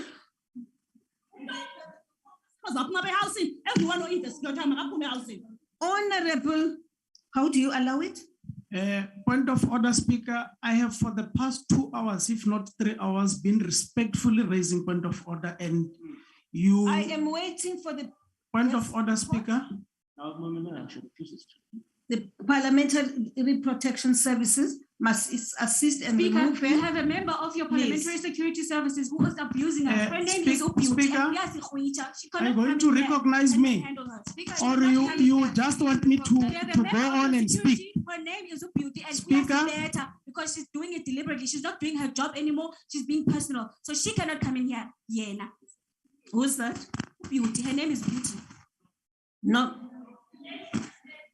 A security person is personally. Madam Speaker, you can't dictate who must arrest you. Madam Speaker. Madam Speaker, I think you have just acknowledged that you chose the wrong person. If I could say something to you, honorable members, please, please, and you all know this, fact that I ignore your hands, it is not that you are being ignored. We have to finish with one person. Honorable members,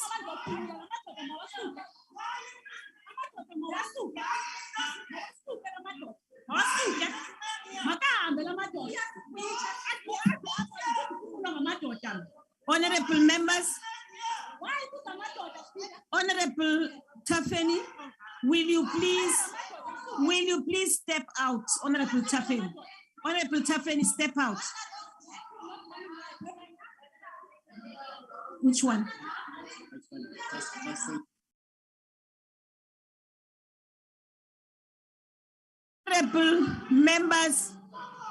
Honorable members, I have requested you, Honorable Member Tafeni, please leave, and Parliamentary Protection Services, my instruction to you is that no male member should move the parliamentary.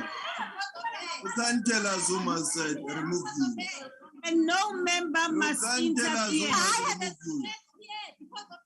Honorable members, they must be removed. Okay, all right. I'm waiting. I am waiting for the Honorable Member Tafeni to leave the house. Actually,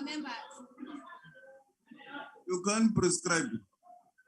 All you need, Honorable Member, is to escort. That's all we've been requesting. That you just go. They are beating and strangling our Speaker.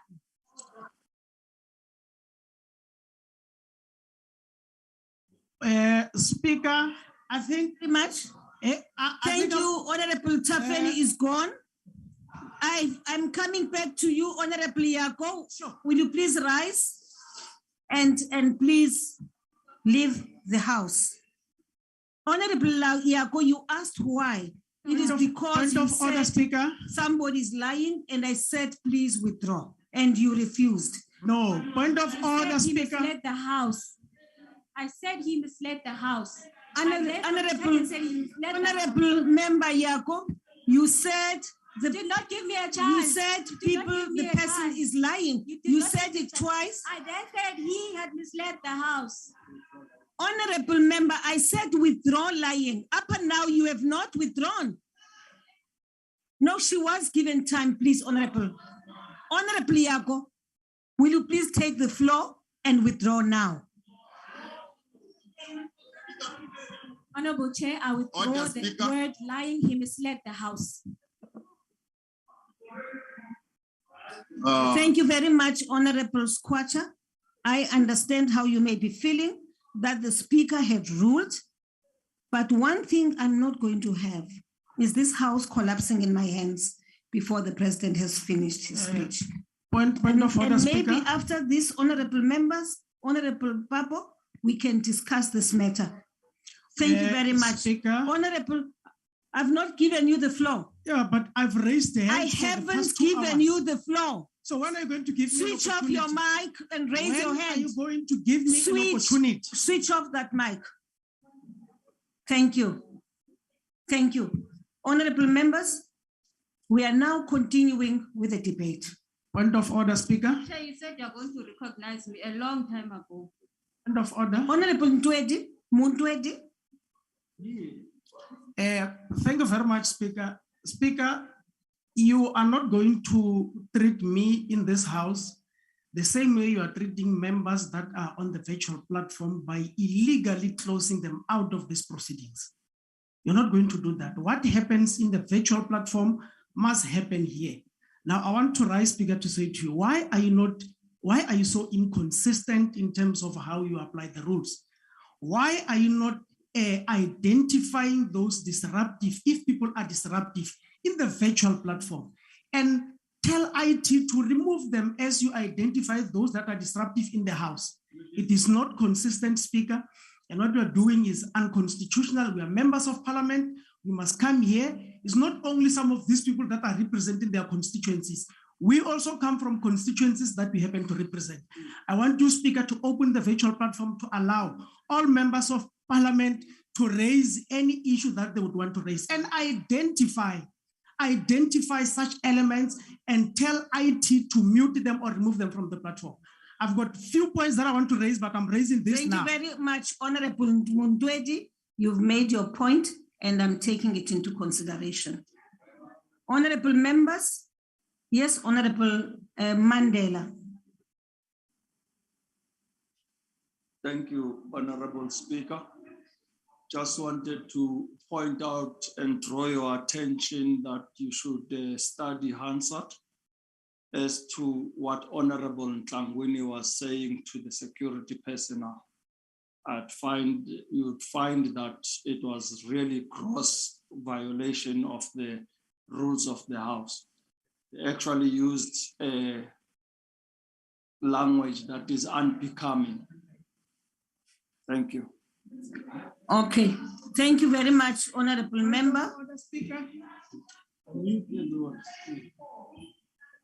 But on the virtual platform, these honorable members, Honorable Ntangwini, please. Honorable members, the following are the members. You are right, Honorable Mundwedi. These are the members who were disruptive on the virtual platform. Honorable Mautwe, Honorable Mente,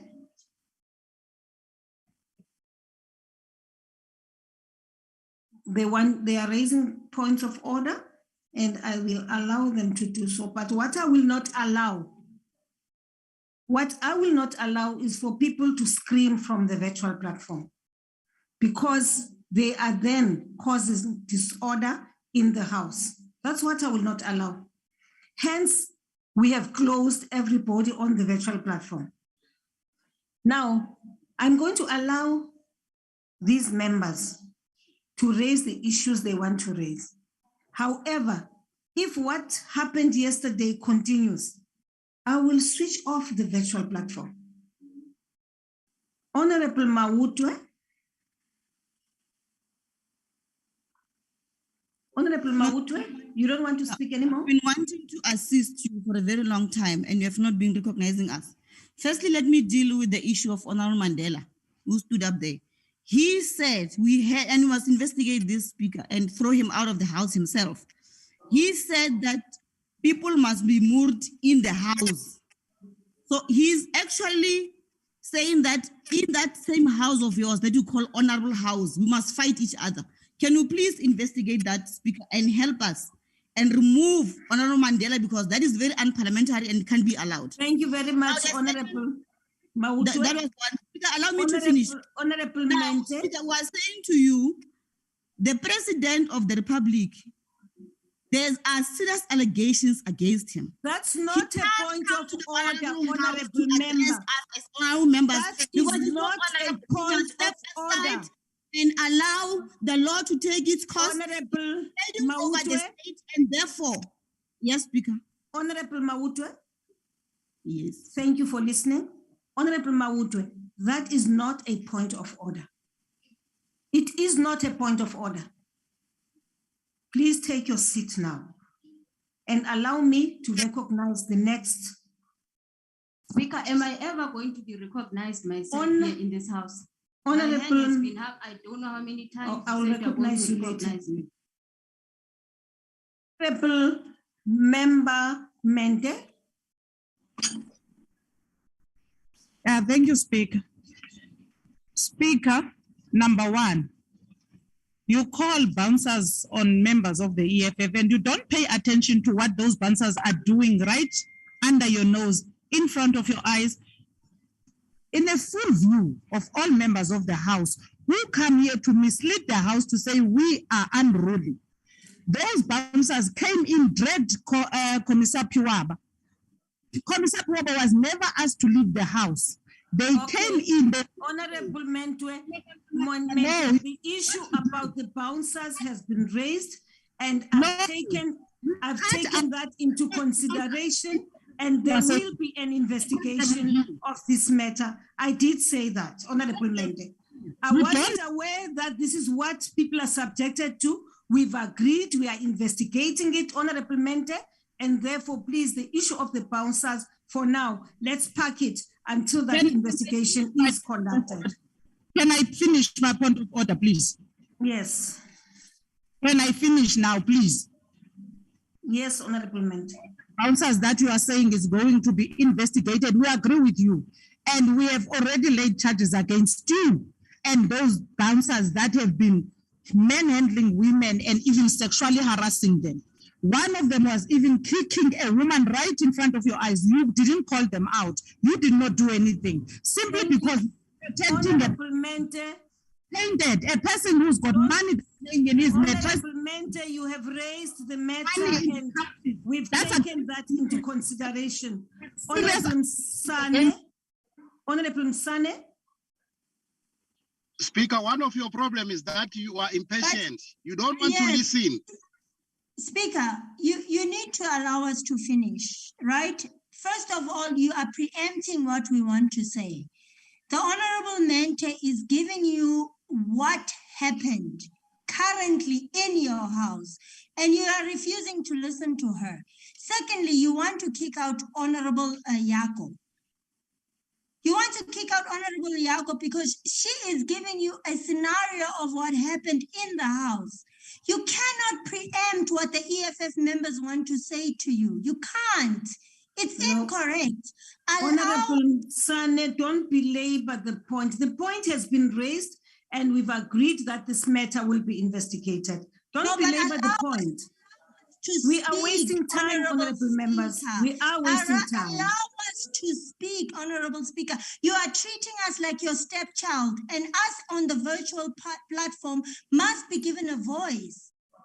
You are not giving us a voice. You want to mute all of us mutually. Thank you very much, Honorable Nsane. Honorable Chabalala. Thank you so much, Honorable Speaker. I greet the Honorable President. Honorable Speaker, one thing that seated here as a member of Parliament, in this house, we want to say to yourself that we bow to your order. This is your house. All of us were bound by the rules. We've been observing some rules transgressions insofar as applying the rules to the latter. We want to implore you, Speaker, to be consistent.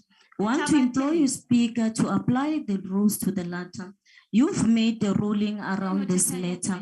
Speaker, you've also, as a presiding officer, and the rules allows and gives you the right as the Speaker of Parliament on the matters insofar as frivolous points of order on a matter that you would have ruled. You have ruled on that issue. Investigation would be happening. I don't think the Speaker should allow any other point of order insofar as that matter. Secondly, Speaker, the control of the microphones, Rule 80. It's quite evident and it's quite important that it says, and I'm gonna read, in the event of a member not showing due respect to the authority or not obeying an order to ruling or direction of the presiding officer may disable or switch off the microphone be used by such member and order that that be done. So Speaker, I also draw your attention to that and be consistent around it, because you can't take point of orders on the same matter that you've already ruled. Lastly, Speaker, on the Rule 79, recognition of members to speak, you need to be consistent around it, because the rules empowers you not to allow persistently the same members who's going to speak on a matter. And the last point, the last ruling that you made, as we respected Speaker, when you ask a member of Parliament to say, can you withdraw, and they didn't withdraw, you still give them indulgence and give them after you've ruled yourself. So I want to draw to your attention that let's not contradict this house. You are correct. This house cannot collapse on your hands, but it's very clear where we are seated. The members who are causing and are disrupting the house, you need to take your powers and do what is due to them, because all of us as members and leaders of political parties has said the president must proceed and the president must respond. No member should not be able to close that, Honorable Speaker. But in the way that we are going, I'm really getting worried that we fall in the hands and the trap of these plans that we are seeing here. Please take order in your house. Thank you very much, Honorable Member. Thank you. Thank you very much. You've said it all. Honorable members, all, what did she say? Didn't you listen? Didn't you listen? Montwedi, can you just for a few minutes, just give us the respect we deserve, because I'm giving you the respect you deserve. Please, just for once. Honorable members, I think we've reached that point where points of order which are related to issues which I've already ruled on, I will not accept. And no one can accuse me of being unfair, of being this, of being biased. I've actually noted points of order on all sides. In fact, I think some of the people are very impatient with me right now. But I wanted to give opportunity to everybody to express themselves, so that tomorrow, as you go to court, because you are very much preparing to go to court, from what I have been told from the virtual platform here, at least you must have facts and not fiction about what happened here today. I'm no more allowing for points of order from all sides, from all political parties. When are you going to? We are now continuing with the response. Or in the of EFF, you only see Montwedi. My hand has been up to speak.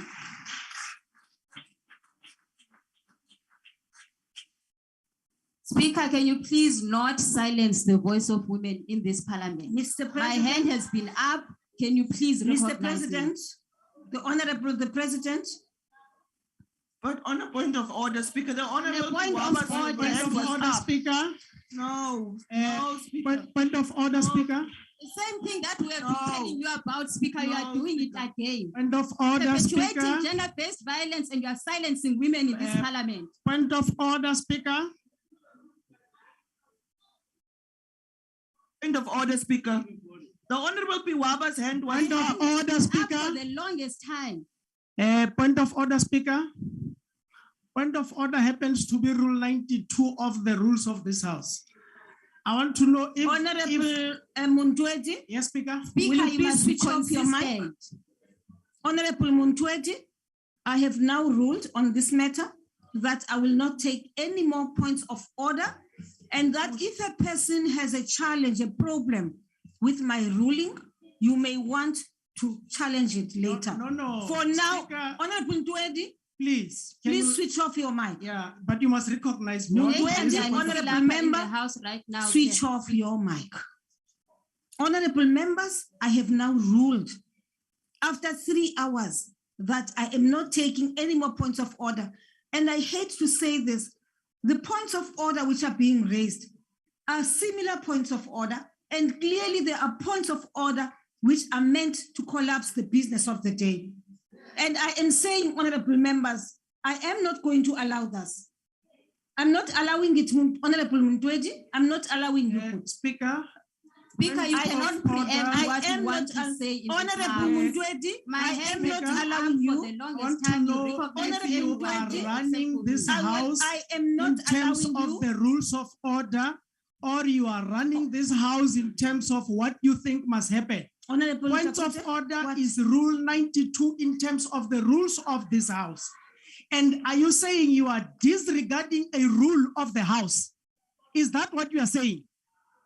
Is that what you are saying? I just want clarity from you on that one issue, Speaker, to say, are you saying you are suspending Rule 92? What you are leaving for Rule number 2? Is the Speaker saying? Is your sub rule 7 and 8 and 9, which is what I read here when we started, that no other member may raise another point of order before the presiding officer has ruled on the first point of the order. That was number 1, sub-rule 7. No member may raise a point of order again or a similar point of order if the presiding officer has ruled on the matter. Number 8, members may not disrupt proceedings by pointing points of order that do not comply with the rule sub-rule number 9. I hear you loud and clear. I want to engage you on that one. You're not going to engage me. I want to engage you on the point of order, Speaker. You are misleading yourself in this House, Speaker. On a point of order, Speaker. What you have read. On a point of order, Speaker, why are our members muted on the virtual platform? Disregarded. Please unmute our members on the virtual platform. Speaker, can you please stop this guy to stop these gestures? Can you please ask him to stop with this intimidating gestures of him? Please. We will do it since this morning. Honorable Stop it. Honorable Ntwedi. Okay. Speaker, can you unmute our members on the virtual platform? Will you please leave the room? Honorable Speaker, can you unmute our members on the virtual platform? Will you please leave the chamber? On what grounds is he leaving? Yeah, on a point of order. Speaker, Honorable Ntwedi, will you please leave? Honorable Speaker, on a point of order. Speaker, for what? What have I done? For what? Speaker speaking. President want to speak on the virtual platform. On a point of order, Speaker. You're not going to create a comfort for the president because I raised issues out here. like that. You don't want us there to are rules that must be respected. Honorable Malema. Honorable Speaker, I'm rising on a different point because you keep on muting us here on a virtual platform. And I personally, as a member of this parliament, who enjoys the privileges of being member of this parliament, I've not done anything to be muted, to deserve to be muted on this platform. I think this approach is wrong. And for members of parliament who are sitting there to allow this, it's actually undemocratic. You've got 291 members of parliament on virtual platform who just get muted for no apparent reason. And the leadership in that parliament doesn't rise to say, not everybody should be treated the same. It doesn't matter how impatient we want to become. Each member will have to be treated as an individual. And if there is a transgression, let that transgression be communicated to that individual member before they are booted out or muted, Speaker. I'm pleading, please. Thank you, Honorable We should not be Malema. muted for doing nothing. We have not done anything. Thank you, Honorable Malema. The reason why I muted everybody, it's not just your members who have been muted. I've muted all the members on the virtual platform because it had become difficult for me to control the virtual platform. People were barging in, people were heckling from the virtual platform, and it became difficult to exercise control or even my authority on the virtual platform. And therefore, and unfortunately, when people talk simultaneously, when they address us at the same time, and screaming and heckling, it makes it difficult to identify who from the virtual platform is doing that. And I think this is what happened. You are correct. It is not everybody who's on the virtual platform who has conducted themselves in a manner which is unbecoming. But the situation is such that here inside the chamber, here, it has become difficult from where we are to deal with people who are on the virtual platform. Hence, the people on the virtual platform were muted. Unfortunately, honorable members have not been raising their hands. The clerks of the National Assembly have not been indicating that there are people who are raising hands from the virtual platform. All I hear are people screaming at me, saying we're here and responding to speakers who are here on the floor, who are talking to the issue we are trying to deal with. So, Honorable Malema, on a point of order, Speaker, I don't think it's correct for you to say we just screaming. We've been raising our hands for a very long time. Honorable Member, my hand has been up for more than an hour now. Exactly what I am referring to. Yes, because you don't allow us to speak, Speaker. That's the problem. Thank you very much. Point of order, Speaker. Can you please note us after? Thank you very much, Honorable Speaker. Honorable Speaker, I rise on Rule 69 again, which reads as follows. Members may not engage in grossly disorderly conduct in the House and its forums, including repeatedly undermining the authority of the presiding officer or repeatedly refusing to obey rulings of the presiding officer, or repeatedly disrespecting and interrupting the presiding officer while the latter is addressing the House. Then point D, persisting in making serious allegation against a member without adequate substantiation or following the correct procedure. Honorable Speaker, you adjourn the House. We met as Chief Whip Forum with yourself, and we agreed that the House will proceed even if it calls for the virtual platform to be muted. So those who do not want to listen to the President, Honorable Speaker, may peacefully leave the House. Those who do not want to be addressed the President, the nation out there is waiting to listen to what the President has to say.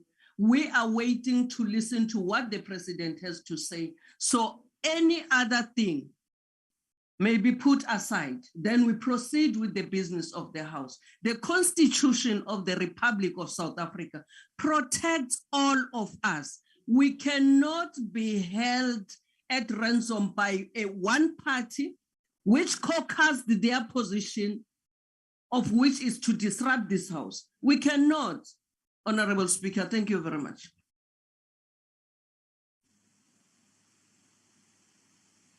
Thank you, Honorable Lakote.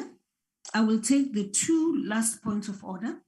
The first one is, I'm sorry that I haven't heard your surname. You've been trying to get my attention. You're sitting next to Honorable Ntangweni. Yes? Thank you, Speaker. Can you please give it to the Deputy President? I don't want to. You see, this is my problem. I am giving you an opportunity. But Speaker, the Deputy President's hand was up the whole time. No, Honorable Tlangwini. They have been, no, but their hands have been up, and this is what I'm telling you the whole morning. Thank you very much. That is what I'm telling you the whole morning. That is what I'm telling you the whole morning. The staff hands is on the virtual.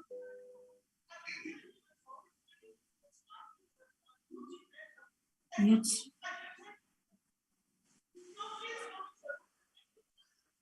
Honorable Ntangwini, Honorable Ntangwini, Honorable Ntangwini, you are honestly disrespecting me now. Honorable Point Ntangwini, of order, Speaker. you are really out of order. You are really out of order. Okay, Honorable Ntangwini, Honorable Ntangwini, Honorable Ntangwini, I have ruled. On a You are point not of order, sharing. Speaker. You are not sharing. This is what causes confusion. On a point You of are order. adding to the confusion. Honorable Ntangwini, I am saying to you, I've now ruled. I have ruled. On a point of order, Speaker. Guys, I've ruled. I am not taking any more points of order. On a point of order. I am not taking any more point of order. On a point of order, Speaker. Honorable members, the whole morning, we have been dealing with points of order. And I allowed it point of order, Speaker. because I don't want people to accuse us of being impartial. No, no. I've now ruled no more points of order. Will you please mute the virtual platform and we proceed? On a point of there order, is no debate. No, Speaker, there's no law like that. On a point of order, Speaker. Honorable members, I On a will point now of order, Speaker. allow the president to proceed. But on a point of order, Speaker. But on a point of order, Speaker. But on a point of order, Speaker, you can't be doing that. The Deputy President's hand have been up the whole time. You are saying you are taking two hands, and you have noted the hand of the EFF. We are rightfully giving it to our senior, the Deputy President, whose hand have been up the whole morning. Will you please leave the house? They are members of the House. They must Honorable be speaking. Ntangwini, please leave they the must house. speak. They are members of the House. Please leave They the must house. speak. It's not going to happen. Please leave the house. Honorable Ntangwini, please leave the house. Point of order, Speaker. And Mutwedi, I had said leave the house. Honorable members, please leave the house. Sorry, Speaker, you're saying what? Honorable members, what you are doing, you see. Inconsistent right now. I don't be a presiding officer here. I want to be a presiding officer. I don't want to be political. I've done that. Honorable Ntangwini, leave the house. Sergeant and Arms, will you please escort Honorable Ntangwini and Honorable Madukwe Mutwedi to leave the house? Now, why am I being Point of order, Speaker. Can I say I'm going to leave as can I raise a point of order quickly, Speaker? Leave the house for what, Speaker? For asking you if you have suspended the rules. Honorable members, our members, I've asked you to leave the house. For asking if you have suspended the rules and I must leave the house. Okay. For asking if Not you have debate. suspended Am I going the to carry rules. them now? On what grounds are the I'm members following not every step to the latter before people are thrown out, right? If she said the rules must be suspended. I'm the one who signs every day litigation papers when we have to go to court, right? Allow me to do things procedurally, okay? By the time I take a decision that a person must go, I must have followed every step given to me by the clerks of the National Assembly. Okay? He doesn't want me to talk. Unmute our members on the virtual platform. I'm not going to members of parliament. I'm not unmuting them. Please go. Please go. Unmute them. Unmute them. They are members of parliament. It's illegal what you are doing. Yes. I want to rise on a different rule, Speaker. call the parliamentary protection. I'm rising in terms of Rule to get the 2 77. people out. I'm rising in terms of Rule 77, Speaker. Case of the Honorable Eh, Ntangwini, I'm only rising. women should approach Honorable Ntangwini. And I want to emphasize that people must just be escorted out. And if there is interference again, honorable members, you all leave. Those who are involved in the interference and try to prevent us from getting the 2 people out, they will leave the house. I'm rising in terms of Rule 77, Speaker. On what You need to grounds speak are the because you members shouldn't be being here. kicked out, Speaker? Why? I shouldn't be here. Yes, I'm exactly. elected to be here. Because I said, am elected. Are you saying I because shouldn't said be here? you go. I said go out. You never said I must go out. Leave. We deserve to know why he's being kicked out. Why is Honorable Ntangwini being kicked out? Deliberately.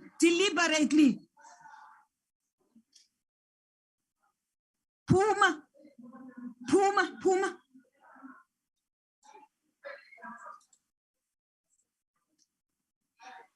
Honorable Muntwedi Puma, please leave the house.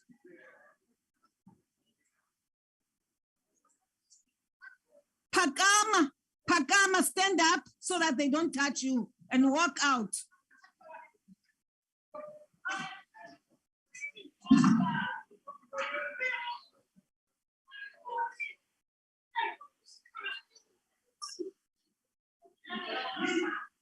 Yima, wait. Thank you very much, Honorable Ntangwini. You may as well follow here. Remember, you shouldn't be here. Please, I said leave the house. Leave the house, Honorable Member. Thank you.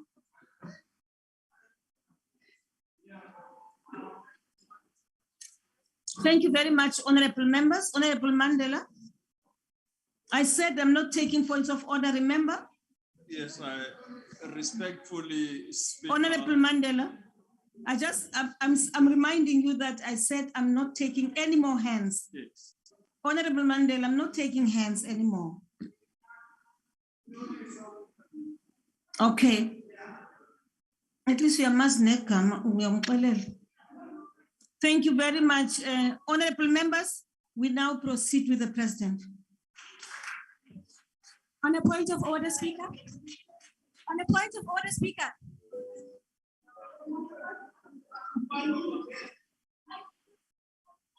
And to sit here at I cannot. In my own volition, I cannot. We cannot. No. Puma. Honorable Isa, come. Get the member out. Escort her out. I mean, really, I've been talking to you the whole morning. Now you are saying this man. How can you say to an honorable member, this man? Out, Puma. Puma, Honorable Yako, out.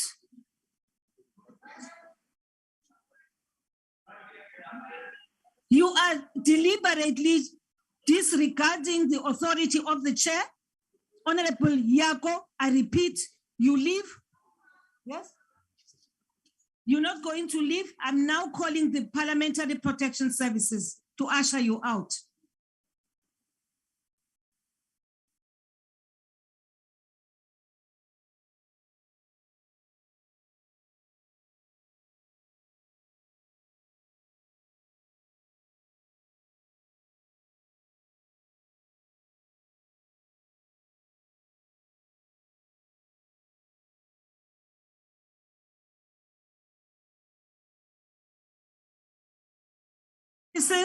Will you please usher Honorable Yako out? Puma, sis, please, out, please, sis. Walk out, the two will escort you. They will escort you. Puma, Danam, Puma.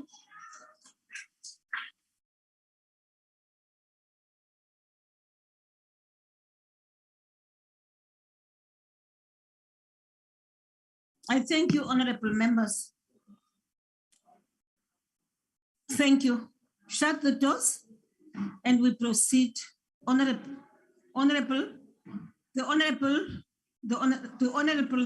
President.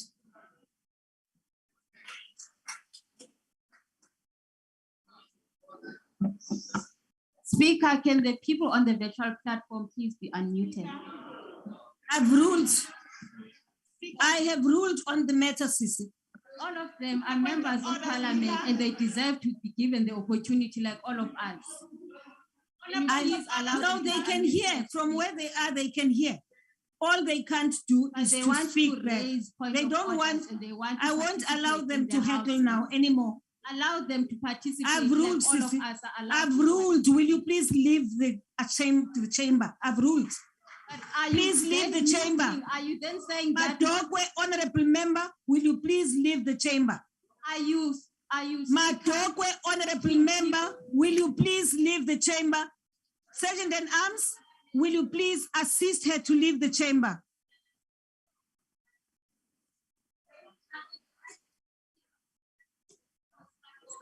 From our speak.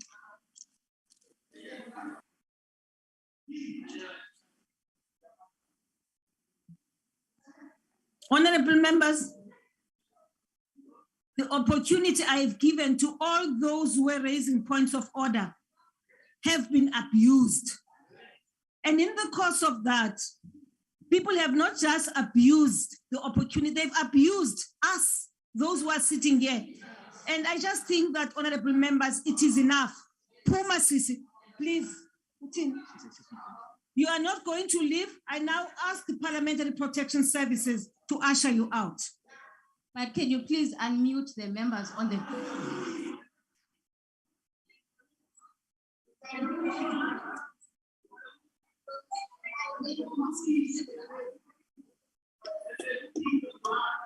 Honorable man.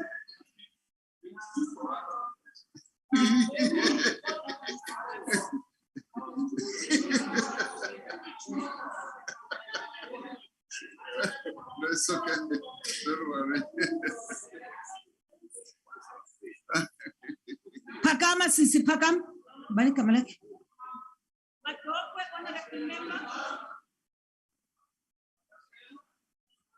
Bengicela ngani esiko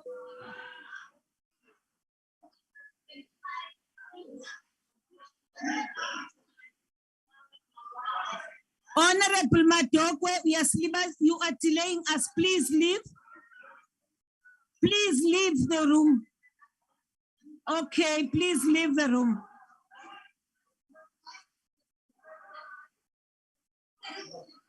No, honorable member. Honorable member, you are not going to choose who takes you out. Out, Sisi, out. Thank you.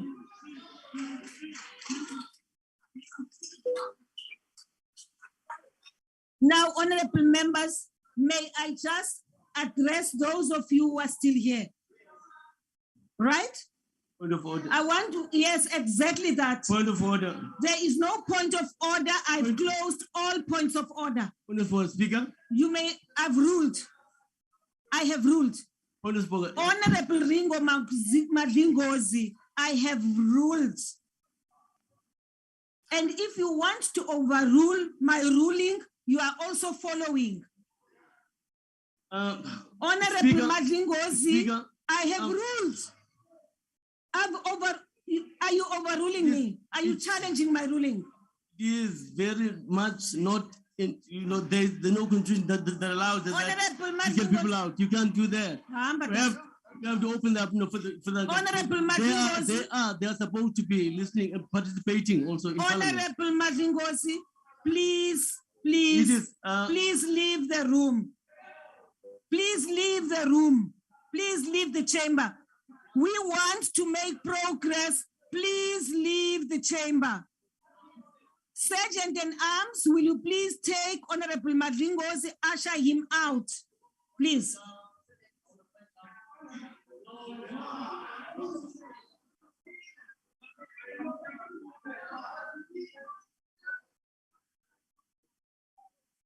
Honorable Madlingozi, thank you very much.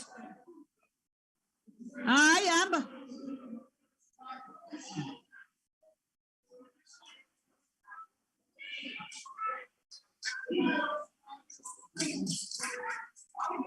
No, you are not speaking. You are not addressing us.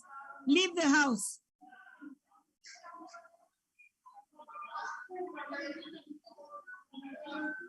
Thank you very much. Honorable members, if there are those of you who are not prepared to listen to what the president has to say, you may as well leave now. You may as well leave now. If you are not ready and you are going to interrupt and distract us from what we have come here to do, you are not ready to listen, you may as well leave now. Those who are sympathetic, who have sympathy for those who have been asked to leave the chamber, you better leave now, because there won't be another point of order. I will not listen to you. Thank you very much. This procedure of points of order has been abused, honorable members. You have abused it for 3 hours. And in the course of that, you are abusing us. You are abusing people who are watching the parliamentary session. You are abusing South Africans. We cannot continue to choke, and you're not going to switch on that because I've not allowed you. I've not allowed you to speak. I've not allowed you to speak. It's not a hand. It's a point of order. I've ruled there's no point of order. There's no point of order. There is no point of order. It is before the ruling that you made that there's no point of order. Honorable Matumba. There is before. Honorable Matumba. Honorable Matumba.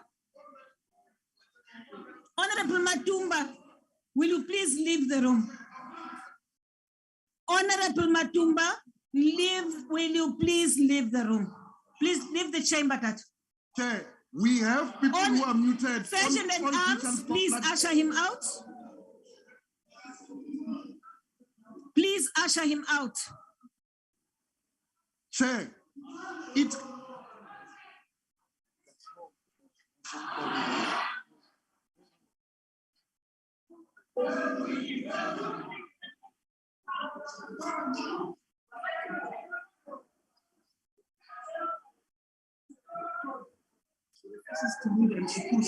The Parliamentary Protection Services, Honorable Matumba, I have noted that you pushed the Sergeant at Arms. I've noted that. I don't know and I don't want to know, but I am saying what I have seen. You have pushed the Sergeant. But right. Take him out. Puma, Honorable Matumba.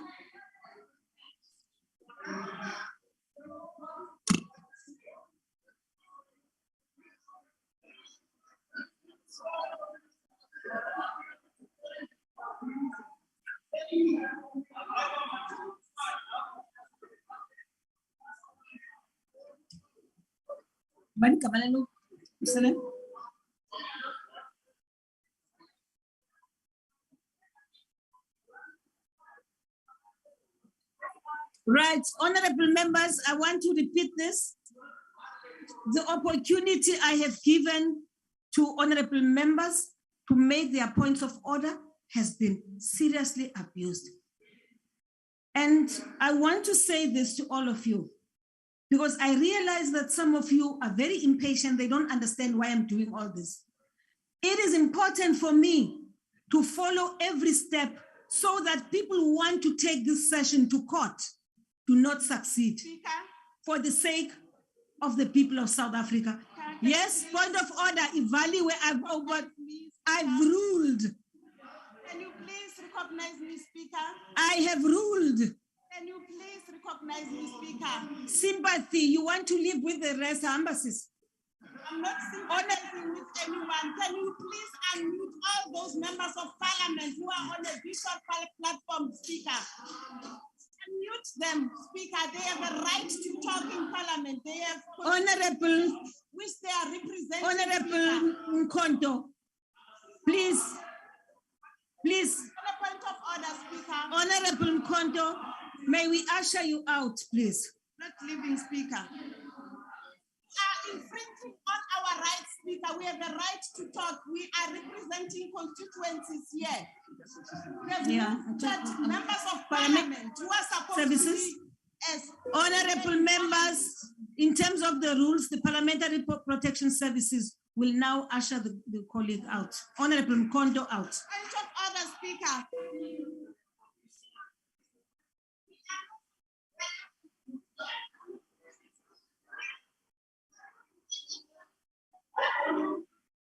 Honorable member, thank you.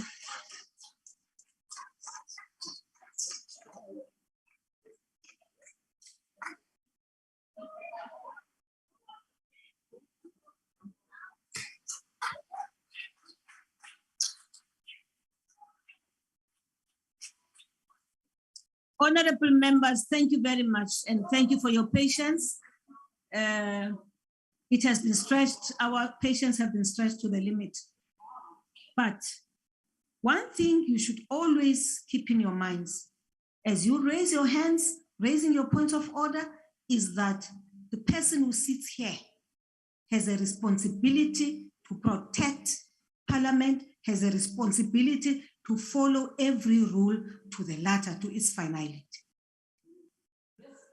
Every day, the Speaker of Parliament signs documents to defend Parliament from being litigated. So please bear with me.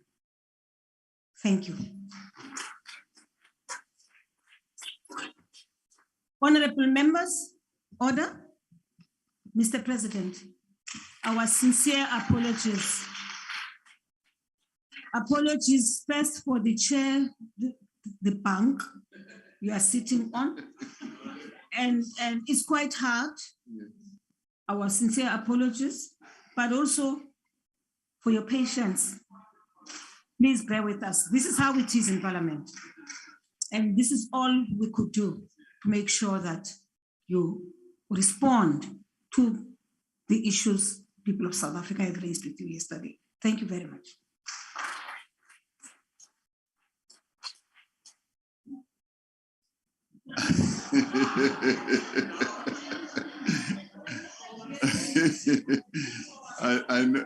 I know that I'm in a very dangerous position between yourself, your lunch, and this speech. And the planes. And the planes know as well. People are wanting to leave. Indeed, Thank you. indeed. Thank you. Thank you. The Speaker of the National Assembly and Deputy President David Mabuza, ministers and deputy ministers, and honorable members. 14 is the number of times I have appeared in this Parliament since 2018 to answer oral questions put by members of this House. And may I say also the NCOP. As Deputy President, between 2014 and 2017, I appeared 22 times in this House. 84 is the number of oral questions I have replied to in this Parliament between 2018 and the 1st of June this year, out of 84 submitted to the Presidency. Now, as Deputy President, the number was 114 out of 114 questions submitted. Those were all answered. 159 is the number of questions for written reply answered by this President since 2018 out of 160 questions submitted. One left. 3 full days is the number of times I, as the sitting head of state, which in a number of places is unheard of, to have testified at 2 major commissions of inquiry since 2018. Other heads of states never submitted themselves to that level of inquiry. And when I've even told them I'm going, some of them ask me, what is this? Why should you, as head of state, even begin to subject yourself to such a process? The first being in August 2020 at the Commission of Inquiry into allegations of state capture, and the second in April 2022 at the South African Human Rights Commission, hearings in the July 2021 uprising or unrest. This, honorable members, is the track record of this president in meeting obligations to be accountable.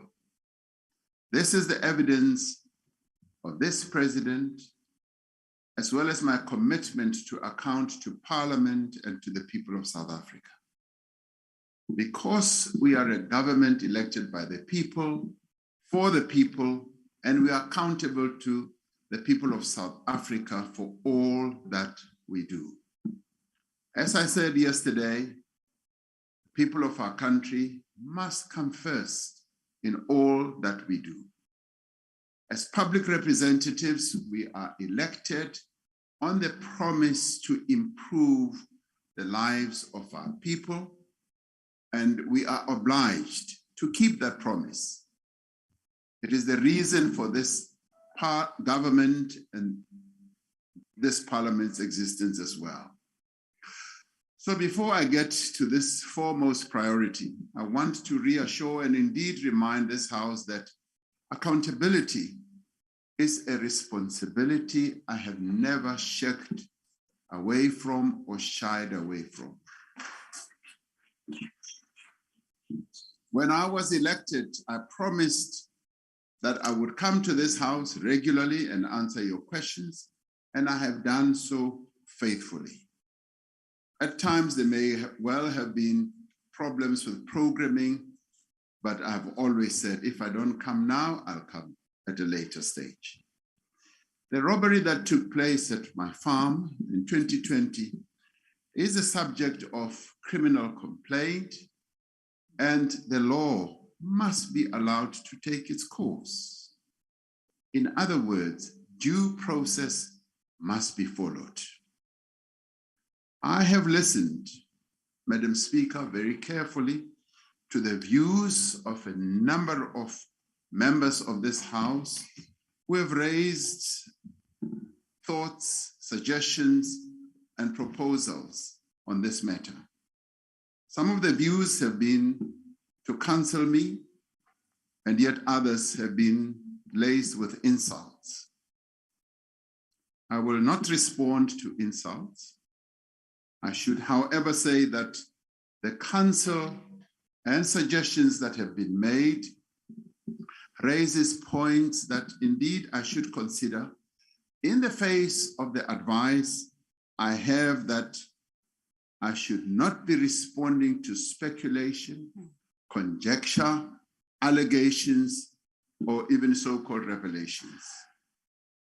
I will give all these matters consideration against the backdrop of the advice I have that this matter should be ventilated in the proper and appropriate forums.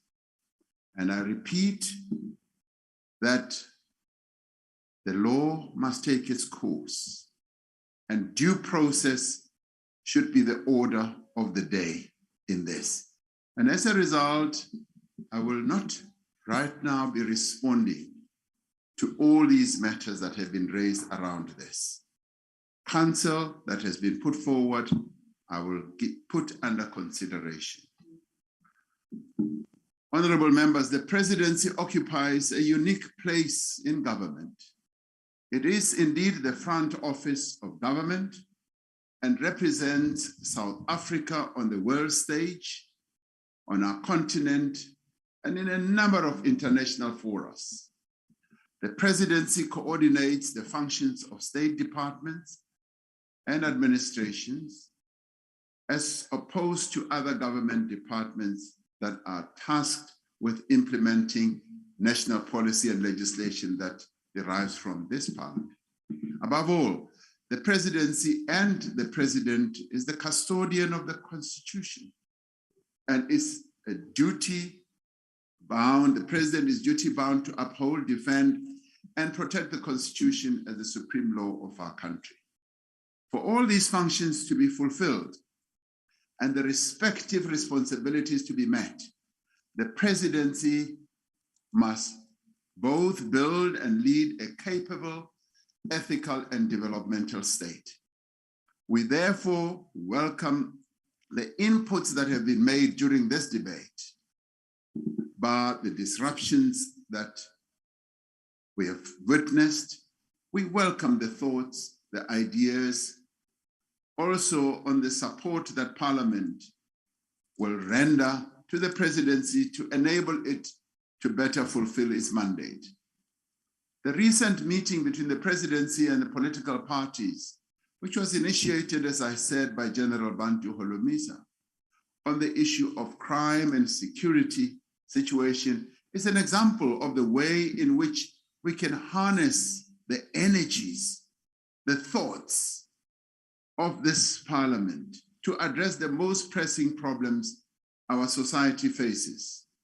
The finest example, however, is the regular engagements between the presidency and parties represented in this Parliament at the onset of COVID-19 in 2020. That very first meeting in March of 2020 set the tone for the cooperation that would follow.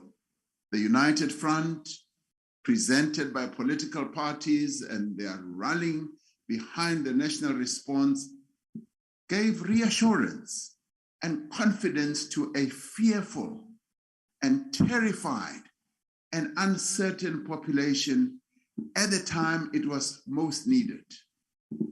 It was the combined effort of the parties represented here that made our people feel confident that we as a nation can address COVID-19, which many other countries were failing to address effectively. In the ensuing months, more engagements and consultations would follow around the lockdown and other measures. These consultations were meaningful, they were deep and effective. As much as some political parties had different perspectives from those of the government, we were, however, united in our determination to deal with COVID-19 to save lives and protect the livelihoods of our people. We can say with certainty that this strong collaboration and partnership played no small part in the success of our national response to the pandemic. It was a joy to see leaders of political parties going out to their constituencies, encouraging them to take up the measures that had been proposed, washing hands, wearing masks. And when vaccination process started, they were out there leading the charge. And we are grateful for that level of cooperation, and one wishes it can continue as we tackle the more challenging aspects of our lives. This is what social compacting is all about. It is about cooperation, building trust, and forging consensus. It is about building and nurturing spaces in which all voices and viewpoints are heard and considered. It doesn't only refer to government or business and labor, but all of society. And as political parties, you are elected representatives of the people of this country. You are here to speak for them and represent their interests. This debate has drawn attention to what I yesterday termed the real bread and butter issues our people are preoccupied with. That is what they want to hear us talk about. As the Honorable Heron rightly put it, our priority at this time is to achieve a just and prosperous South Africa based on special, social, economic, and environmental justice. In my reply to last year's presidency budget vote, I said that we were determined to stay the course on our reform program in order to restore our economy, to attract new levels of investment, to create massive jobs, to boost wages and increase opportunities for all South Africans. Yesterday, I outlined the process we've made not only as the presidency, but as a country in meeting these goals. This framing was deliberate and conscious. Honorable Mbele, you may well have dismissed what we said as an update and so forth. What we were talking about is real. These are initiatives that are underway to restructure our economy, to reboot it so that it becomes an economy that can respond to the needs of our people. In line with its coordinating role, the presidency is driving the reform process from the center.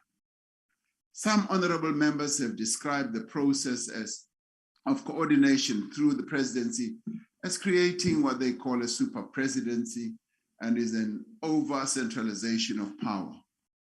Far from it.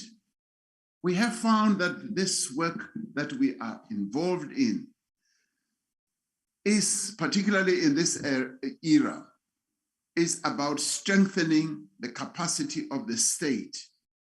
It's about addressing that priority that we've often highlighted.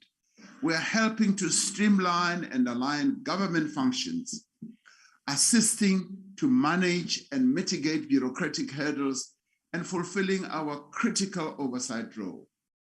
The National Development Plan lays out our vision for South Africa, and that vision is still current.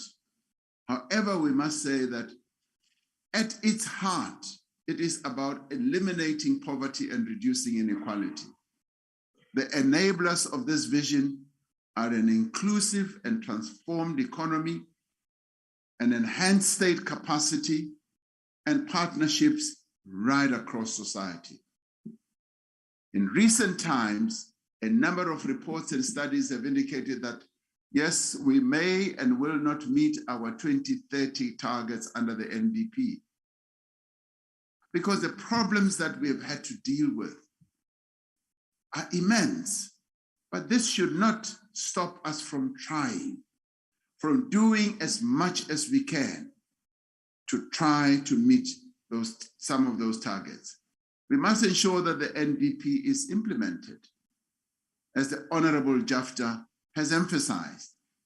We further thank the Honorable Jafta for acknowledging the strides that have been made in reviving our economy through the investment drive that we have embarked upon, through the conferences that we've been holding, the Youth Employment Service, and various other initiatives.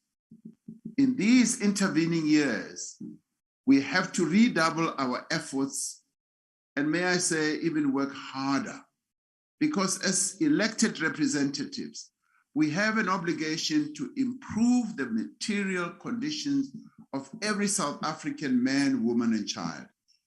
We have positioned ourselves as a transformative administration, and transformation takes time.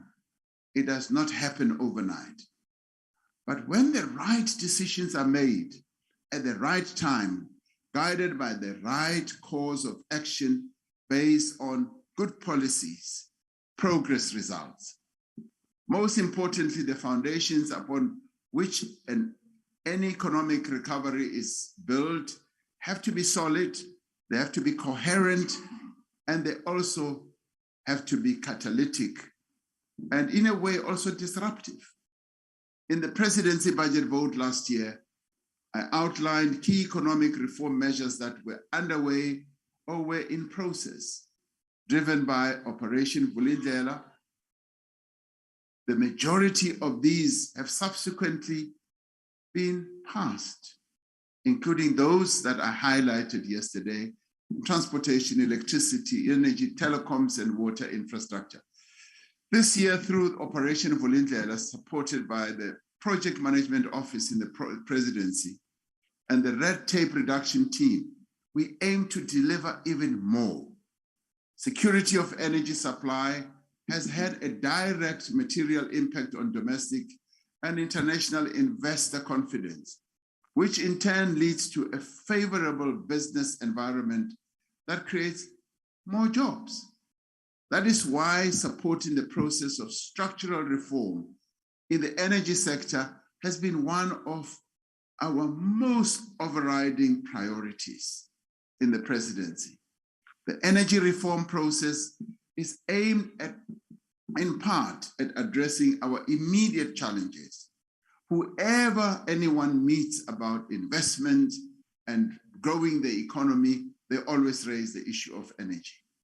Yesterday, I outlined progress, the renewable energy procurement program, the conclusion of power purchase agreements for 3 risk mitigation projects and measures that we will be taking to close the electricity gap.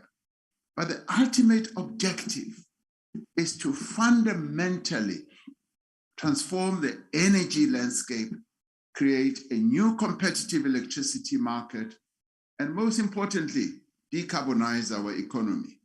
For this reason, the Just Transition Partnership with the new Climate Finance Office in the Presidency will be mobilizing resources and will be a game changer.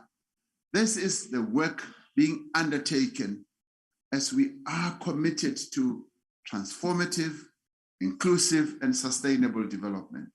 2 years ago, the presidency set its transformative sights on the labor market. It was at a time when the private sector job creation was constrained and hampered by the pandemic, and many livelihoods were in danger or had been lost.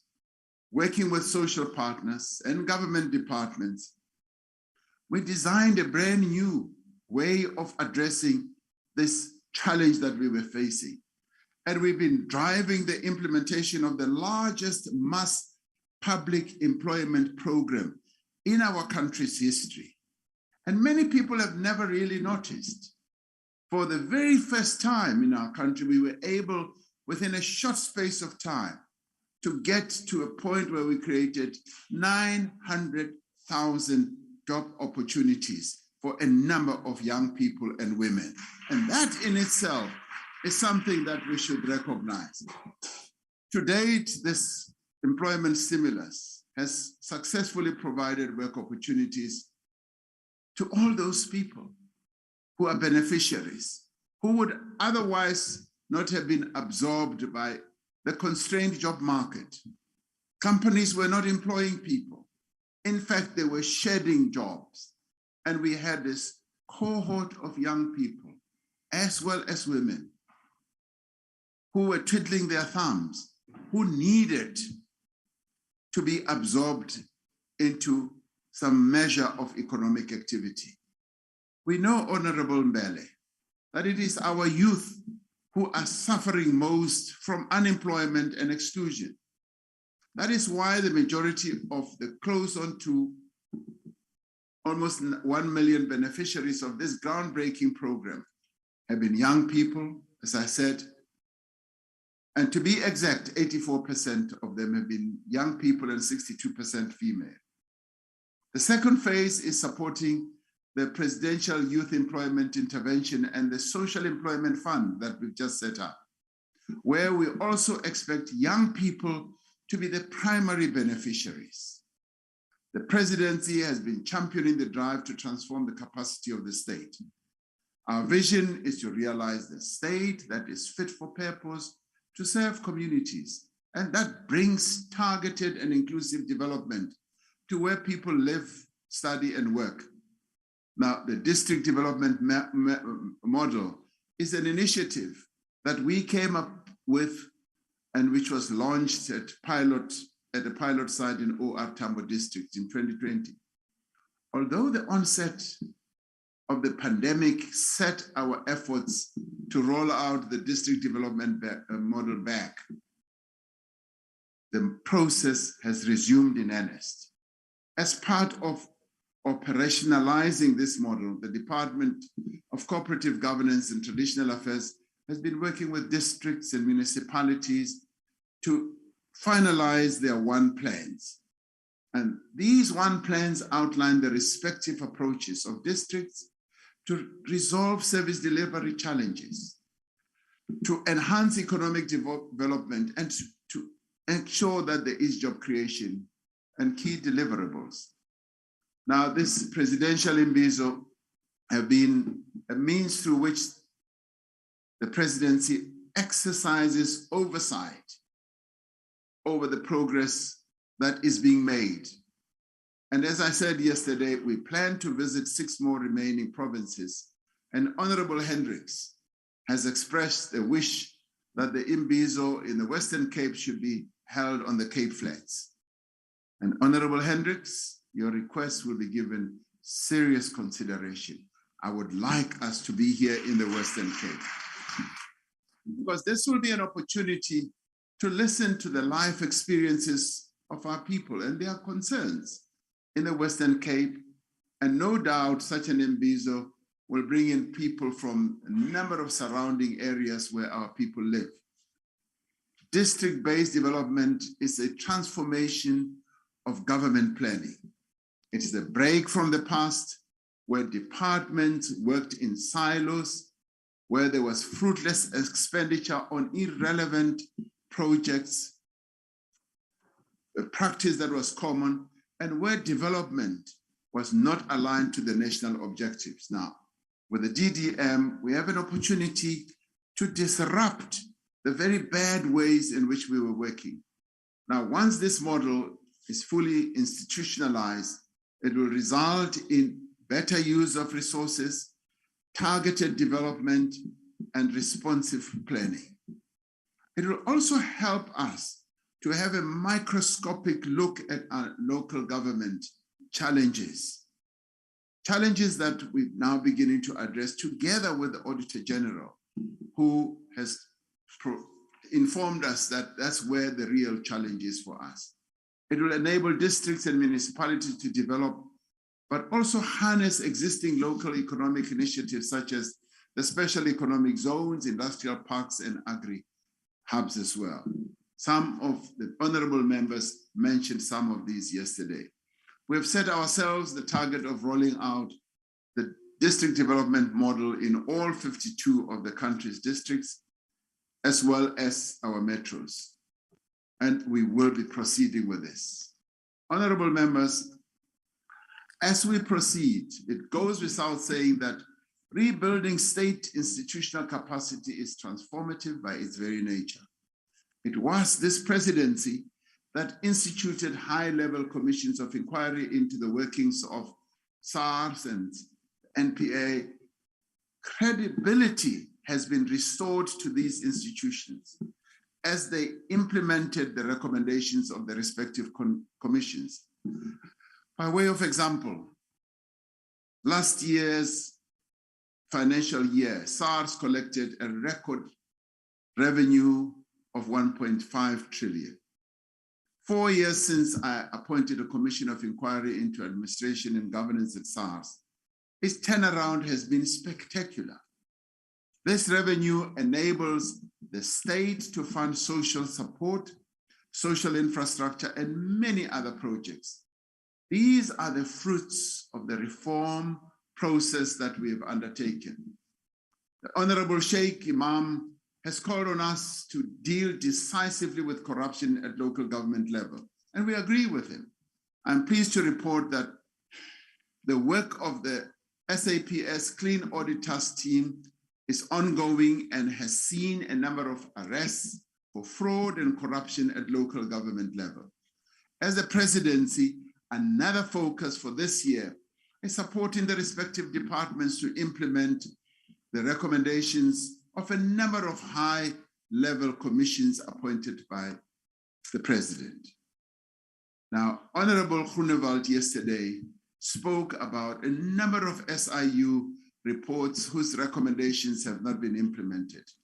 And these are going to be followed, and we will make sure that recommendations that are made also by the SIU, and he mentions 464 of them, will also be followed up. As I indicated yesterday, a number of recommendations by the expert panel into the 2021 July unrest have already been implemented, and that process is ongoing. notably restoring stability in the leadership of the State Security Agency and the South African Police Service, as well as crime intelligence. That has proceeded in tandem, and we are beginning to see some good results. Yesterday, Deputy President also outlined the considerable progress that has been made in implementing the recommendations of the Advisory Panel on Land Reform and Agriculture, a matter which Honorable Nyoncho also raised, not only about land. Of course, he raised the issue of military veterans. The Deputy President is addressing that at my instance, and he reports to me about the progress.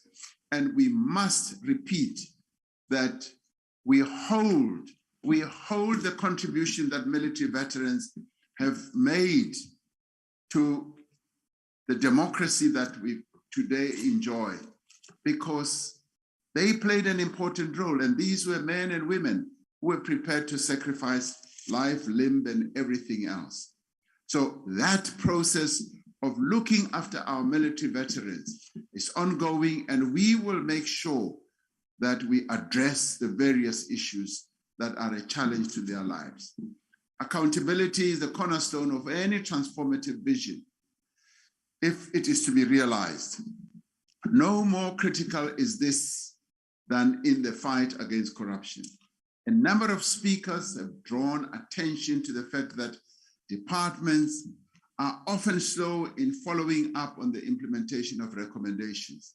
And this, as I said on the SIU report, as Honorable Groenewald said, is going to be followed up. As I said yesterday, the presidency will be ensuring that recommendations will be acted on.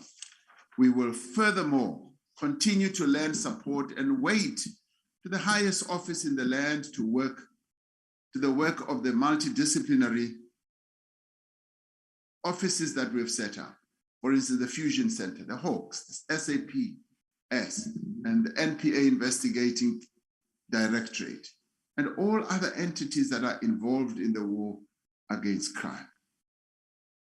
And we will soon be making an announcement on the anti-corruption advisory body that we announced we would be setting up. Now, Honorable Groenewald once again has called on government to focus on strengthening the criminal justice system, to deal decisively with all forms of criminality that impacts on people's daily lives. This begins fundamentally with improving policing, as he has often said. The re-establishment of the CPS, the entry of new police recruits, the strengthening of public order policing will further be strengthened, and making sure that the job that the South African police has to do, that is tough, is supported as much as possible, because they do a thankless task for the most part. Our task is a formidable one, but I have no doubt we are gaining ground. Our economic recovery is gathering pace. The health recovery from the pandemic is proceeding. We are steadily rebuilding the capacity of the state, which we've often said was really compromised and almost destroyed during state capture times. As the Minister of Justice and Correctional Services told this House yesterday, our law enforcement agencies are clawing back on malfeasance and corruption, and are doing so without fear, favor, or prejudice. Now, despite our many challenges, we are some way off from the South Africa that we were a year, 2 years, or even 3 years ago. When COVID-19 struck in early 2020, there were many who believed we would collapse under the heavy weight of this burden. And yet we pulled through, having been able to mitigate the health impact and provide social support to the most vulnerable in our country, possibly in the most outstanding way than any other country on our continent. The recovery that was promised is slowly coming to pass. Factories are back in full production and new ones are being opened. Small businesses and local economies are being revitalized and jobs are beginning to be created. And that is the important part that we should look at. Domestic and international investment is picking up. Many never thought that we would ever reach that 1 trillion rand investment target that I put. We're almost there. Public-private partnerships are being forged to close developmental legs and to grow the economy. So today, we again must prove the naysayers wrong as we confront the economic and social challenges of the day that we are living in. We can also do so if we work together, and we can also do so if we join hands. Now, addressing some of the specific issues that were raised, it pained my heart to hear Prince Mangosuthu Buthelezi outlining an interaction or some of the things that were said by a premier of a province. Now, I'm going to be talking to Prince Buthelezi to see if there can be a good rapprochement between the two of them. I think that is important. It is important that we should do so. It really pained me when I heard him articulating this. Honorable Chabalala raised the issue of ESCOM, particularly in relation to switching off the lights in Soweto. Now that too, I would want to follow up because we need to find out why it could have happened, whether they had deep consultations or not. Honorable Groenewald, I told him before he left, he raised the issue of the African style monument. And I said from what I had heard from Minister Mthethwa, that was not the case. But he has said that he wants to have a further discussion with me on this matter. And honorable members, it has been a spirited and lively debate on the key issues that have to do with the lives of our people. And there have been many robust views that were put forward. We are grateful for this barometer of the health of our democracy. At the same time, let us remain focused. Let us put our heads together on how best we support the work that we are doing and indeed work together during the life of this entire administration. A well-capacitated, strategically oriented presidency driven by a long-term transformative vision is in all our best interest. For every few civil servants who are guided by self-interest, the vast majority are dedicated, ethical, and committed to their work. They are the men and the women who work each day tirelessly to serve our people in government, in hospitals, in police stations, and in our schools. They are the lifeblood of our country. I would like to express my gratitude to you all as members of parliament, members of this assembly, on my behalf and on behalf of the state that I lead, for the tireless work that you all are doing in representing our people. And many of our people sometimes don't really know and understand the heavy burden that rests on your shoulders. They just don't understand. Many of you have to leave your homes from all over the country, come and work here in Cape Town, work day in and day out. You run 2 households. You have a home from wherever you've come, and you have a home here. When I became a member of parliament, I realized that I had left my family in Johannesburg, and I was here. When I bought bread, I bought 2 loaves of bread. When I bought a TV set, I had to buy 2. Everything was duplicated, and it bears a heavy burden on yourselves, on your livelihood, on your social life, but also financially. I know, and many people don't understand this. They think as members of parliament that you're all fat cats. And that's hardly the case. Hardly the case. So I'm giving, please say it was a joke. So I'd like to thank you on behalf of the people of South Africa for the excellent work that you do. You pass our laws, we impose heavy burdens on all of you, and the intellectual capacity that you put in the work that you do is to be commended. So thank you very much on behalf of the nation. I thank you. But I'd like, I'm not great, we are.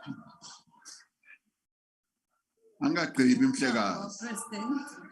would also like to thank the Deputy President for his support and for the excellent manner in which we've both been executing the tasks that we were given by our people.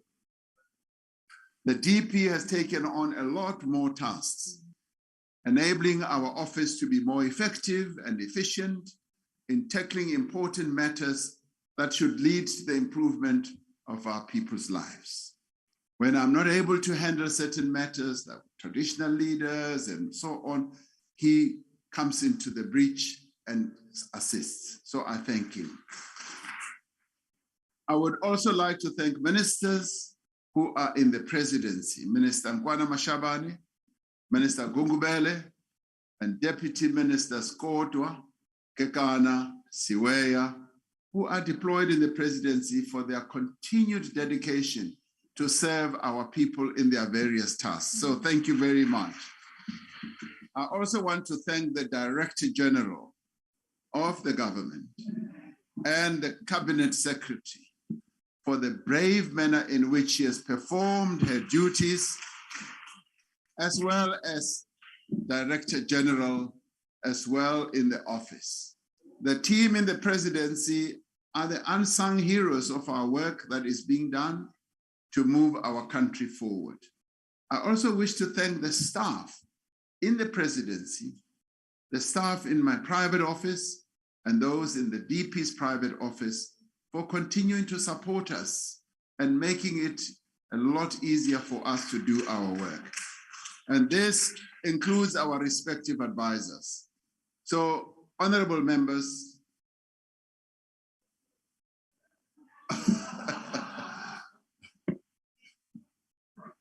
yes, and our two parliamentary councillors, of course.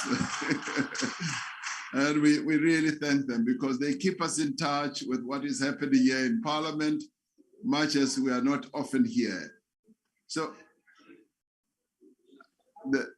not only the chief whip of the governing party, the chief whip of opposition as well. They do a magnificent job, and that is the sisterhood that sits here at the head of the table. So, honorable members, for me and the brothers as well. For me, this has been a meaningful debate despite everything else that happened around it, which is unfortunate, which is, in my view, totally unacceptable, because we do need to rely on the due processes we have. Even as we have differences, we should rely on the processes of our democracy to unfold, to handle problems, whatever problems we may have, whether they touch on the president or whoever, they are processes that need to be followed. So, honorable members, let us get back to work. Let us ensure that we leave no one behind and enrich the democracy of our country. Thank you very much. Long live the president. Thank you. I thank you, the Honorable, the President. Thank you to the Speaker. Thank you. Thank you, Mr. President. Order. Point of order, Honorable Speaker. Order. Thank you, Mr. President. Honorable members, In order that there be no confusion, no member who was part of this sitting was unable to listen to the speech of the president. The platform was muted as the speaker had formed the view that the points of order procedure was being abused.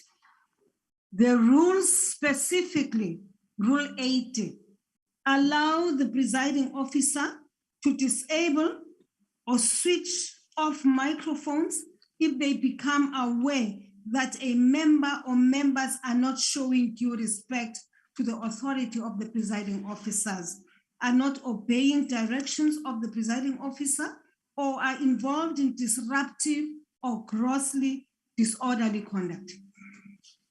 In terms of Rule 26.2 and 3, the speaker must maintain and preserve order of and the proper decorum in the House. The speaker must act fairly and impartially and apply the rules with due regard to the participation of members of all parties in a manner consistent with our democracy. As Speaker, I must balance the rights of individual members against the collective rights of the House to perform its constitutional mandate. I do not take this responsibility lightly. When I have instructed that the microphones on the virtual platform be switched off, it is precisely to ensure that the Assembly is able to fulfill its constitutional mandate. It is not a step taken lightly or without due regard for first exhausting all other mechanisms for restoring order in the chamber. Honorable members, it was a difficult 2 days. And I really hope and pray to God for wisdom to ensure that there is no repetition of what happened. As I said earlier on, we may differ. We come from different political parties. We stand for different ideologies. We have different programs. However, the manner in which we must relate to one another, there should be some semblance of mutual respect. The manner in which we handle issues, we come from far, honorable members. Some of us are like furniture, part of the furniture in this assembly. We came here in 1994 being different political parties. We came here being warring groups of people. We came here, we worked together to draw up the Constitution as part of the Constitutional Assembly led by the President. We were here, we drew up legislation. It was a difficult period where for the first time we were coming together as people were fighting one another. But in spite of all that, we never witnessed the kind of arrogance and disregard for people, lack of respect as what we witnessed here this morning. We never fought physically. We would always heckle at one another. But at the end of it all, we learned to understand one another and appreciate all of us, what each one of us stood for. And that was in 1994. It cannot be that 28 years later, we have this kind of conduct. It is taking us back to where we come from. We do not need this. We do not need to be labeling one another. We all are here representing the people of South Africa. I thank you, honorable members, for your patience. I thank you for your understanding. It was not easy for me sitting here, but I can assure you it will not happen again. Thank you, honorable members. The session is adjourned. Long live the Speaker.